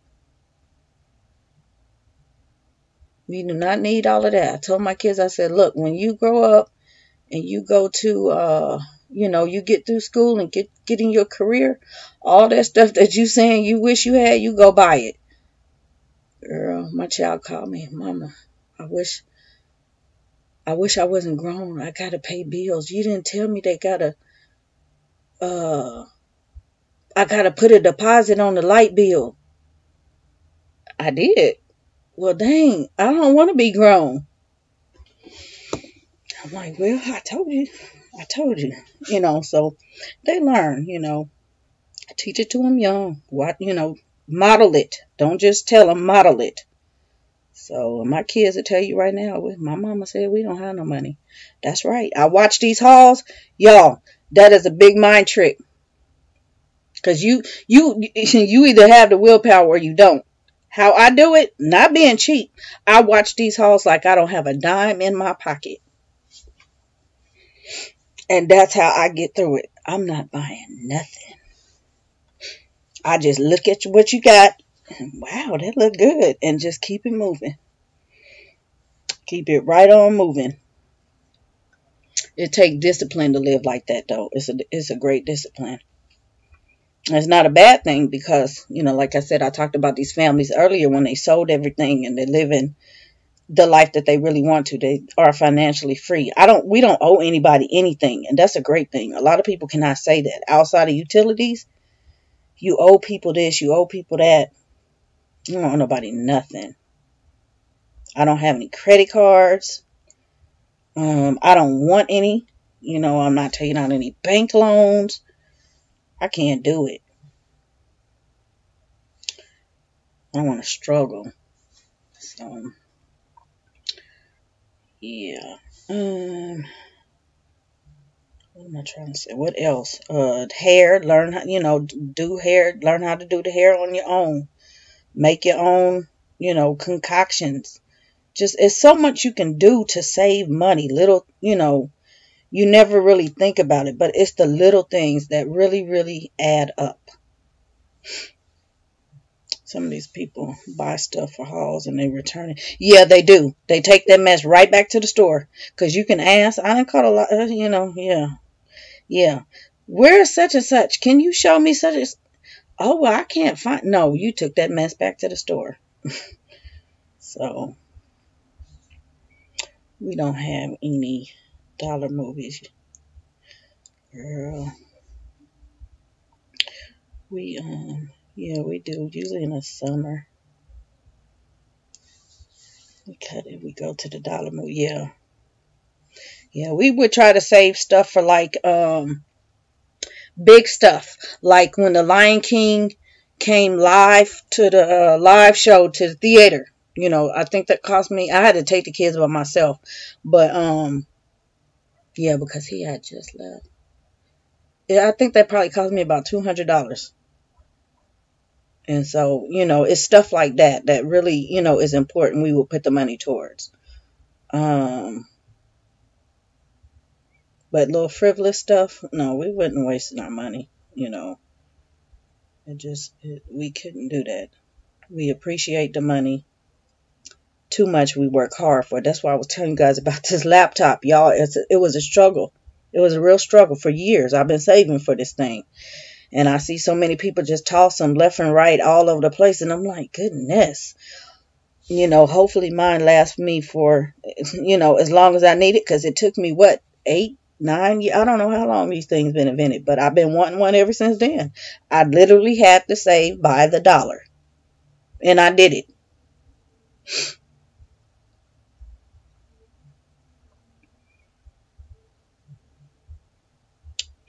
So, yeah,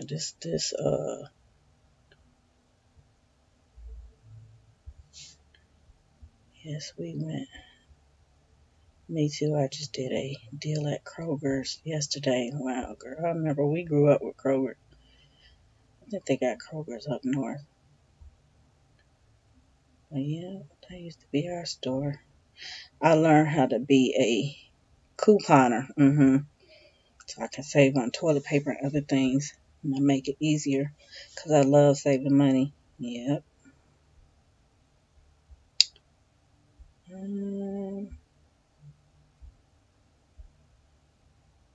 See what it says.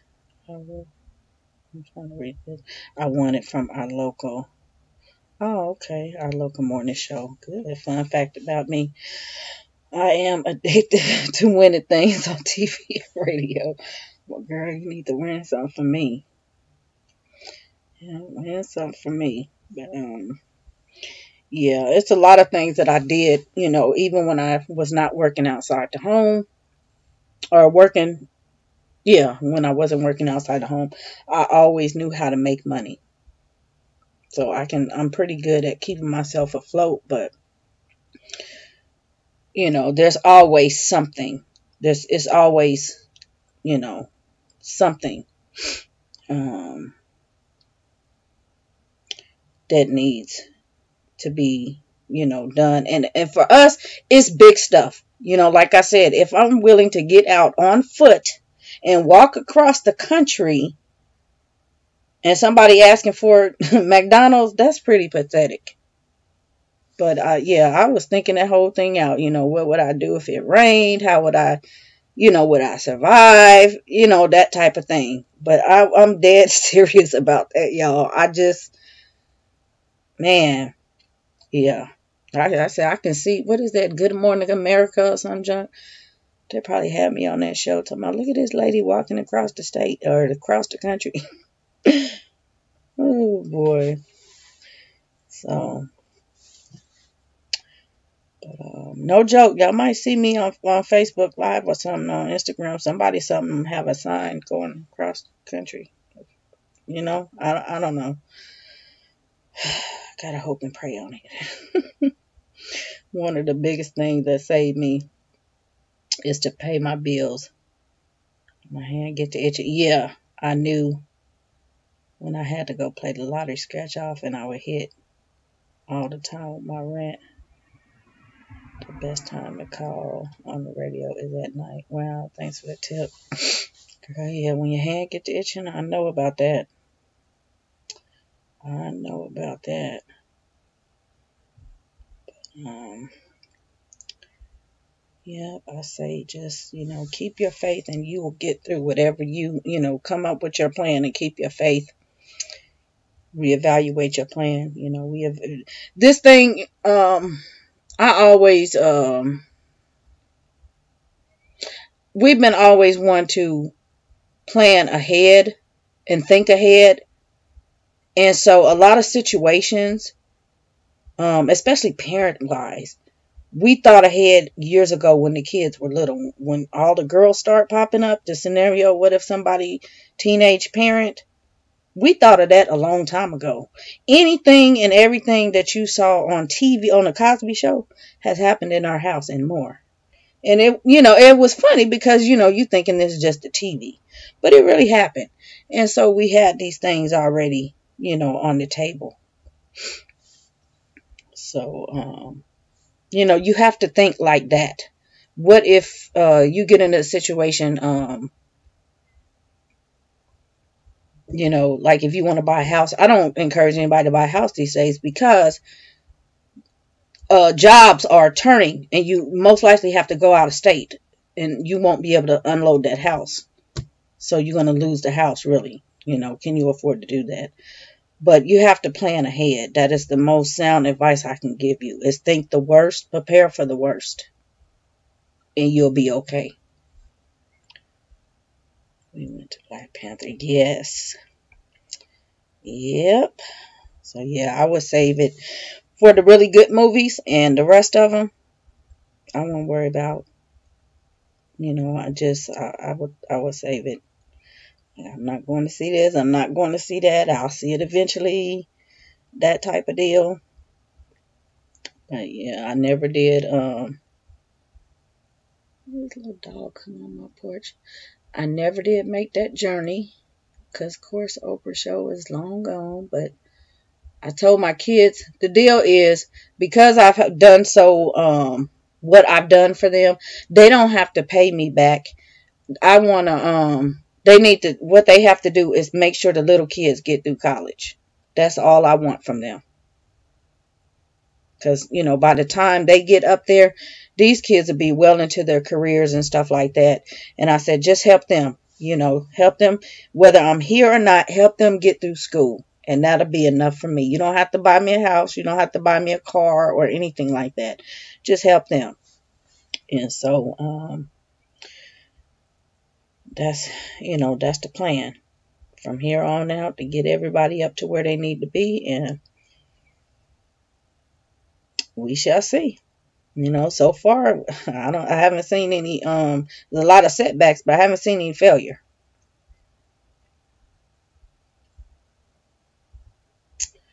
So, along Broadway. Wow. Oh, wait a minute. We are going to the Lion King on Broadway. Oh, that's going to be fun. Yeah, I haven't been in New York. One of my kids been in New York. But, yeah, I haven't been to New York yet. I would like to travel. That's something I would like to do. If I didn't have the second set of kids, I probably would have been already on the road somewhere. But yeah, because I have now, I'm not just up and going everywhere.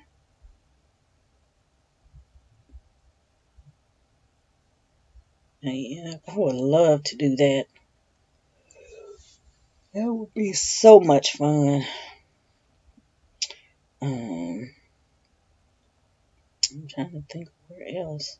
What else I can, other than, keep a plan and don't live above your means. Seriously, you cannot afford it. You cannot afford it. If you don't have that dollar to immediately replace it, because things break down.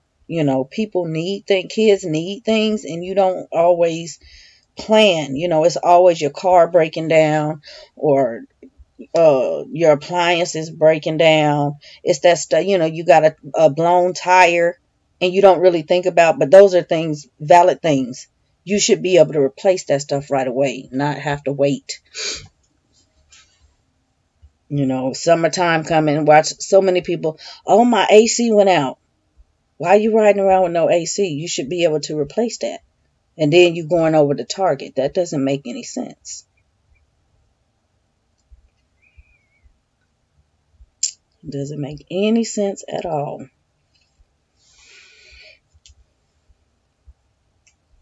So be smart about it. Don't try to keep up with the Joneses. Do what you have to do. Do you, but don't worry about anybody else. Because trust me, when you go to asking, they're not gonna help you. They're gonna turn their back on you. So, and remember, pay it forward. Always pay it forward. Pay it forward. I continue to pay it forward. Even if I think I don't have it, I do something for somebody.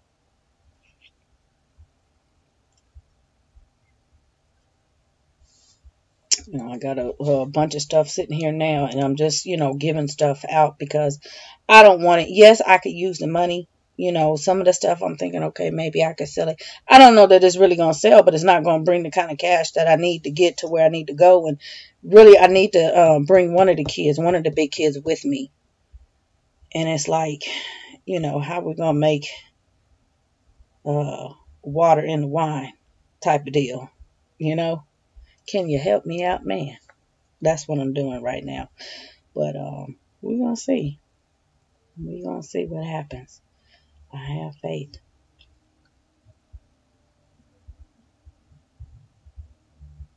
Mm.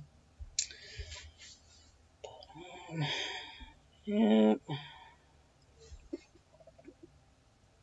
So, look at this dog. I don't know where it went. It's on the porch. Anyway, how much will it cost?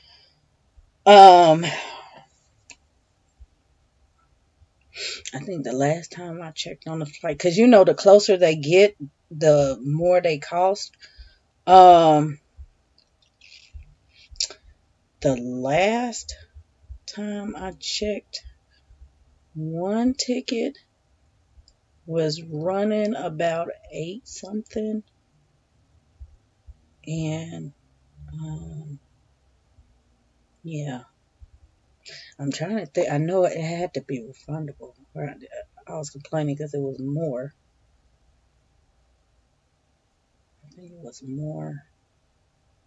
Yeah, it was more because I didn't want to get something non-refundable. I'm not one like that.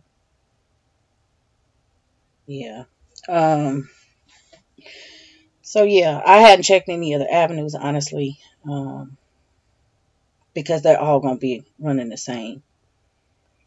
And I have to consider the fact that, well, now you guys know I have the little kids and I can't be gone too long because I have to have somewhere to leave the little kids. So that's the fastest way to get there and get back. And really,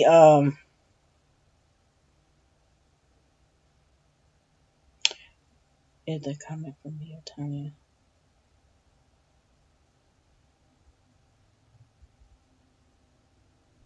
That's for everybody.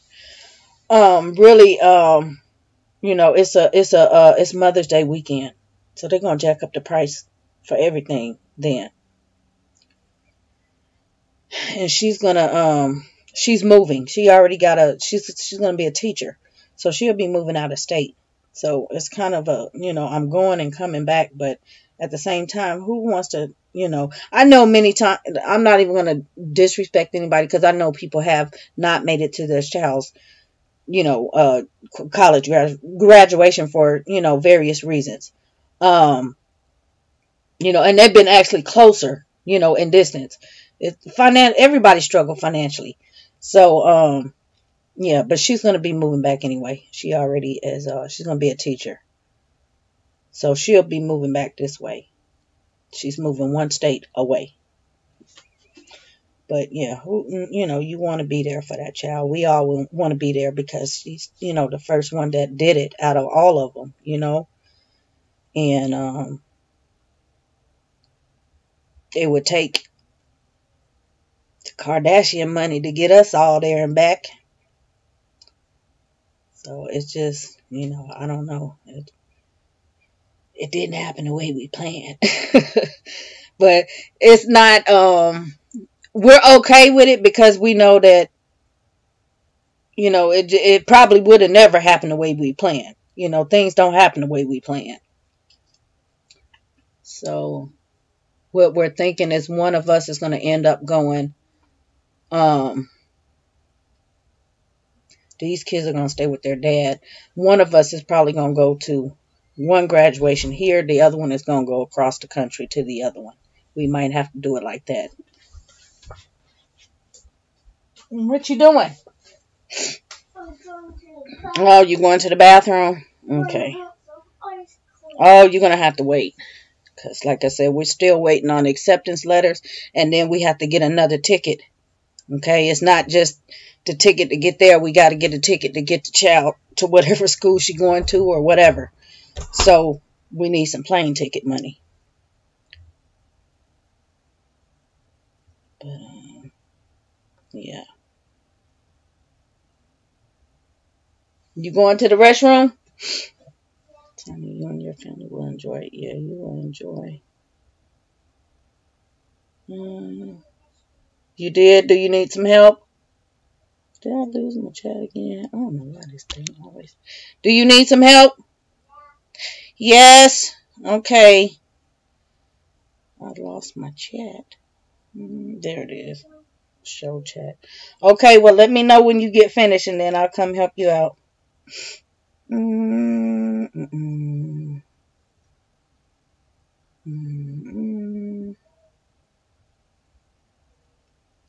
but yeah, I'm definitely, it's things that I'm doing. I'm not just sitting here twiddling my thumbs, but, yeah, I'm clearing out the room too. Not just for that, but, because I can.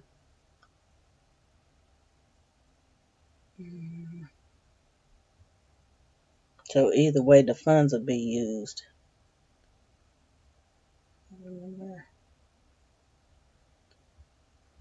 Let's see, Tanya, you and your family will enjoy it. My friend is in the cast.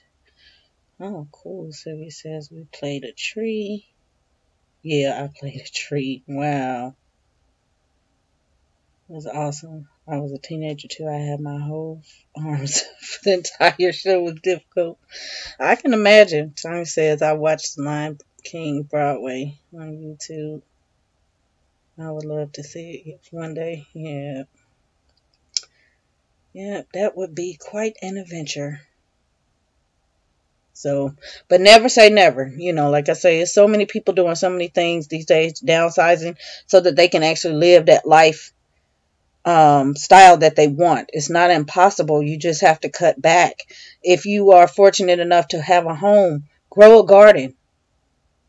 Times are getting hard anyways. Grow a garden. And you don't have to depend on the grocery store. That is a big way to save a lot of money. Are you finished?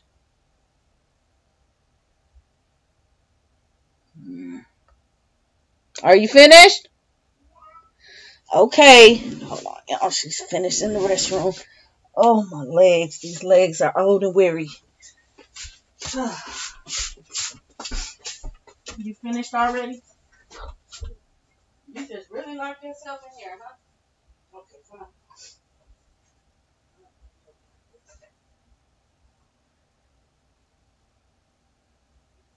Hold on, right here. Nope, hold on one second.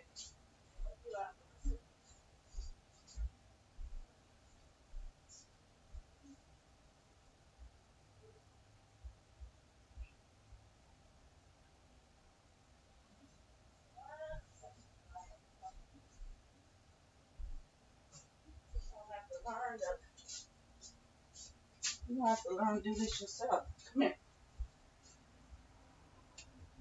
Oh, good job. Hold on.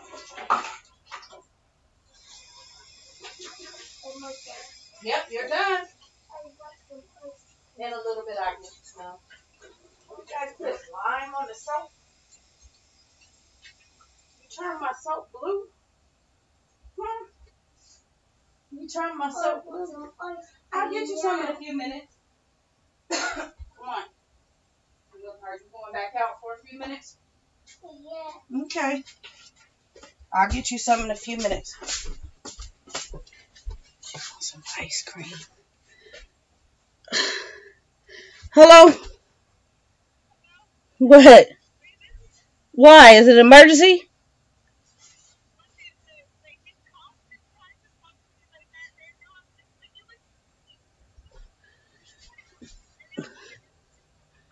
The what?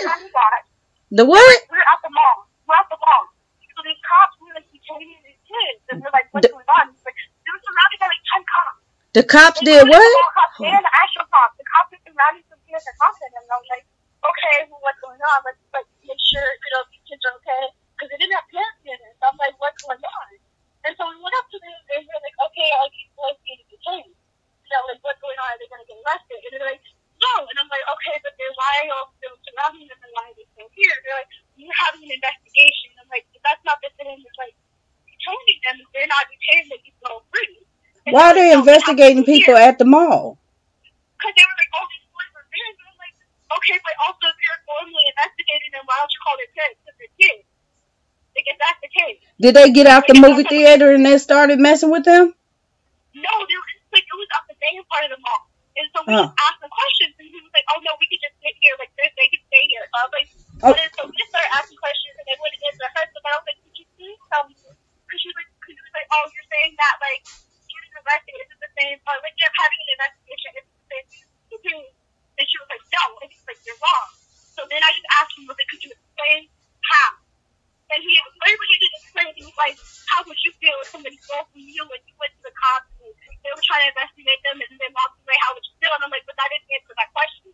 Like, I was like, could you please tell me the specific woman that is holding these kids right now? And he refused. He refused to tell me. The policeman refused? Yeah, go. Get. Could you tell me specifically? Have y'all had any riots over this movie? No. That's a mess. That's a faux mess. Well, I'm just asking, but go, get out the street. Go home. I'm gonna call you back. I'm going to Barnes and Noble. You going to Barnes and Noble? Okay, I'm gonna call you back because I'm on the live. The people hearing you on the live chat. Bye. Okay, well they can do that. Bye. Okay, and they know what's going on. Okay, Angela Davis. Bye. Bye. Y'all, who's still here? I don't know. They having some altercations at the mall, y'all. I don't know. She said if y'all heard they were messing with the little kids, some young boys. But, yeah. So, as you see, she questioning the police, okay? See how militant she is? She not gonna let no professor run over her, y'all. She get up in the police face. The girl is on one. They get that from me.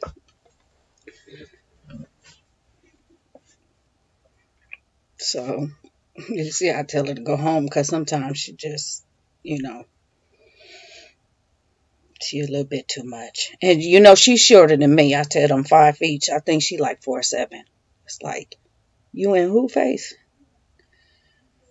So, congratulations to your daughter. Yeah, she told her, God, but you didn't answer my question.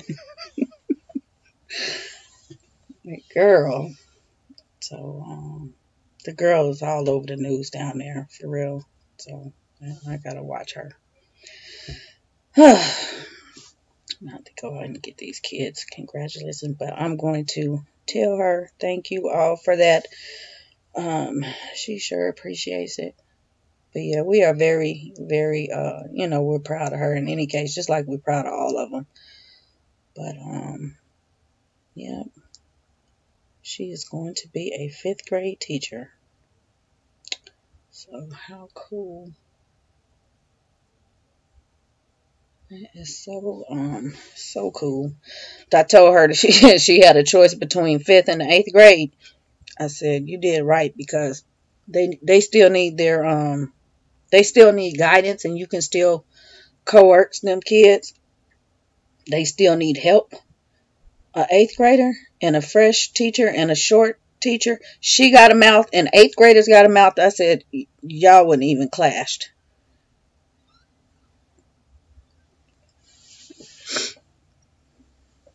So, but yeah, that is awesome. Thank you. Quite an accomplishment. Like I said, everybody is excited, but unfortunately, we all can't do it. And it's like we wouldn't even imagine going to the family like that. That's why I just put started the thing and let it go. I'm not holding it, against anybody for funding or not funding. It's, because you may not be able to. Why is everybody calling my phone when I'll call you right back. Take a number. So that's the phone start ringing. See, I was bored all day. Nobody wants to call, and then I'm going to go in the kitchen and just start cooking random stuff so I can vlog it for y'all, and then people want to call. Yeah. So this is real life, you guys. Large family. This is real. This is what goes on all day long. So, it's a lot of chaos. I'm gonna tell you that. It's a lot of chaos, but it's organized. You are popular, girl. Yeah, when I want to, they always they call him mama, mama, mama, mama. I'm like, you know what? If I had a dime, a penny, I'm gonna change my name. For every time somebody called my name. It's like, what? Didn't I say I talked to her earlier this morning before I got on here? And she want to call me back. Are you going live cooking? You know what? No, I thought about it. I don't have the capability. If I had somebody filming it for me, I would. But I'm not that. And I don't think it, it's hard enough for me to do it while I'm holding. But I don't have the, oh my gosh. I don't. Oh, great. Poster just fell down. It fell behind the shelf too. I don't have the I can get it. I don't have the capability to do that. Yeah, somebody asked me why didn't I do something. I'm like, baby, that costs money. You want to PayPal me? I'll do it. I'll make it happen. But no, I can't go live cooking. No, I was just gonna vlog, kind of the process, because I did go from just showing the meals. I would just show the meals in the beginning, and then over the years I started, because I switched cameras, showing kind of the process of what I'm doing. So when I'm bored, I just go in there and start cooking stuff. Not because I'm hungry. The kids will eat it. I won't eat it, but I'm just bored. Like I said today, I didn't feel like washing dishes. I'd like to sit and rest. And when I thought about having to wash the dishes, I changed my mind. So I'm gonna leave that till tomorrow. I've got some stuff throw in a crock pot, and that'll take me at least till maybe Wednesday, Thursday. I think I'm gonna do soup a couple times this week, so I don't have to be in the kitchen. You have been on here. Yep, that's what I said. I'm getting ready to get off. Get these kids in here. Yeah, if I was doing something, I just gotta call these people back. They're gonna keep blowing my phone up. That's why y'all hearing the vlog, because I tried to turn the phone down, but my phone is always going off. And then you don't even answer the phone. Even if I'm just sitting here, I won't answer the phone. Like, call me twice, and then I'll see if it's really important. Because y'all will call me and bug me all day long, and nothing is happening. And then they get slick. They'll call. Did you call mom? She won't answer phone, so you call her. And then they get on the phone, and then they put it on a conference call. See, I got her. You know, and I leave them on the phone talking because they don't want nothing. Nothing but to bother me. So, but, yeah. Make sure to remember to share that. Somebody that may need. I'm going to screenshot this right here. Struggling homeschool families in need. Alright, I got that on the screenshot. Like I said, Tanya, post that in there, and maybe that person will see it without me having to go to them. I just make mention of it. I try not to, like I said, I try not to bring too much attention to people.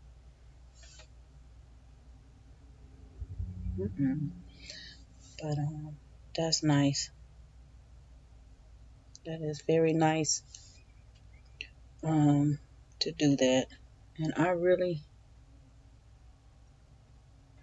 think that's a good thing. Clear off the shelves. You know, like I said, I got stuff here that, you know, I told you guys I was clearing off the shelves anyway. So, you're coming. She's waiting for ice cream. She's waiting for ice cream, y'all. I'm definitely gonna get in here and clear these shelves off and get rid of some stuff. Some of the stuff I was trying to. Okay, I was trying to hold on for this one here, but I don't think we need every single thing. You would like some ice cream? Where's everybody with the phone? They're still next door. I see them over there. They're over there. Because your people been calling you. You need to go get on your cell phone and call your people back. Some ice cream. You would like some ice cream, please? Yeah. You've been playing rough, huh? Look, come here. Say hello. Hello. Say thank you for joining. Thank you for joining. Yeah. I do that to my sister. Say, oh my goodness. Girl, you are heavy. I want some ice cream. You want some ice cream? Okay. The light looks different. The light looks different? Yeah, it does. The screen is very dark, so that I can imagine it looks very dark in here to them that's looking at us. So, yeah, it's darker than what it is. Yeah. So, but you want your ice cream, right? Okay. You're not going to let me go without that. All right, y'all.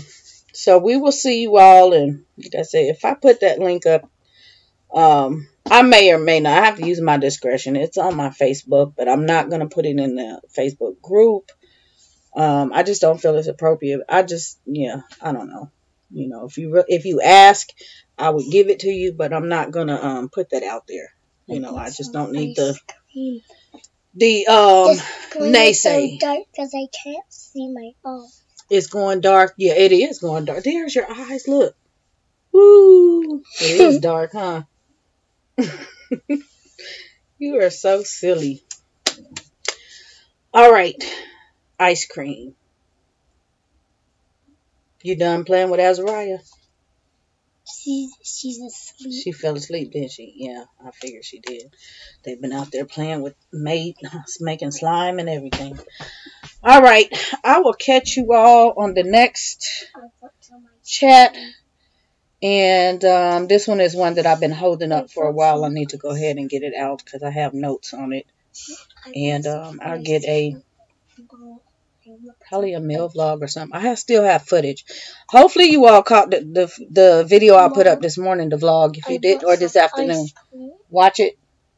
I want some ice cream. Okay. This little girl's serious about this ice cream, y'all. I'm getting up. See how my kids do? Even this one. They so demanding.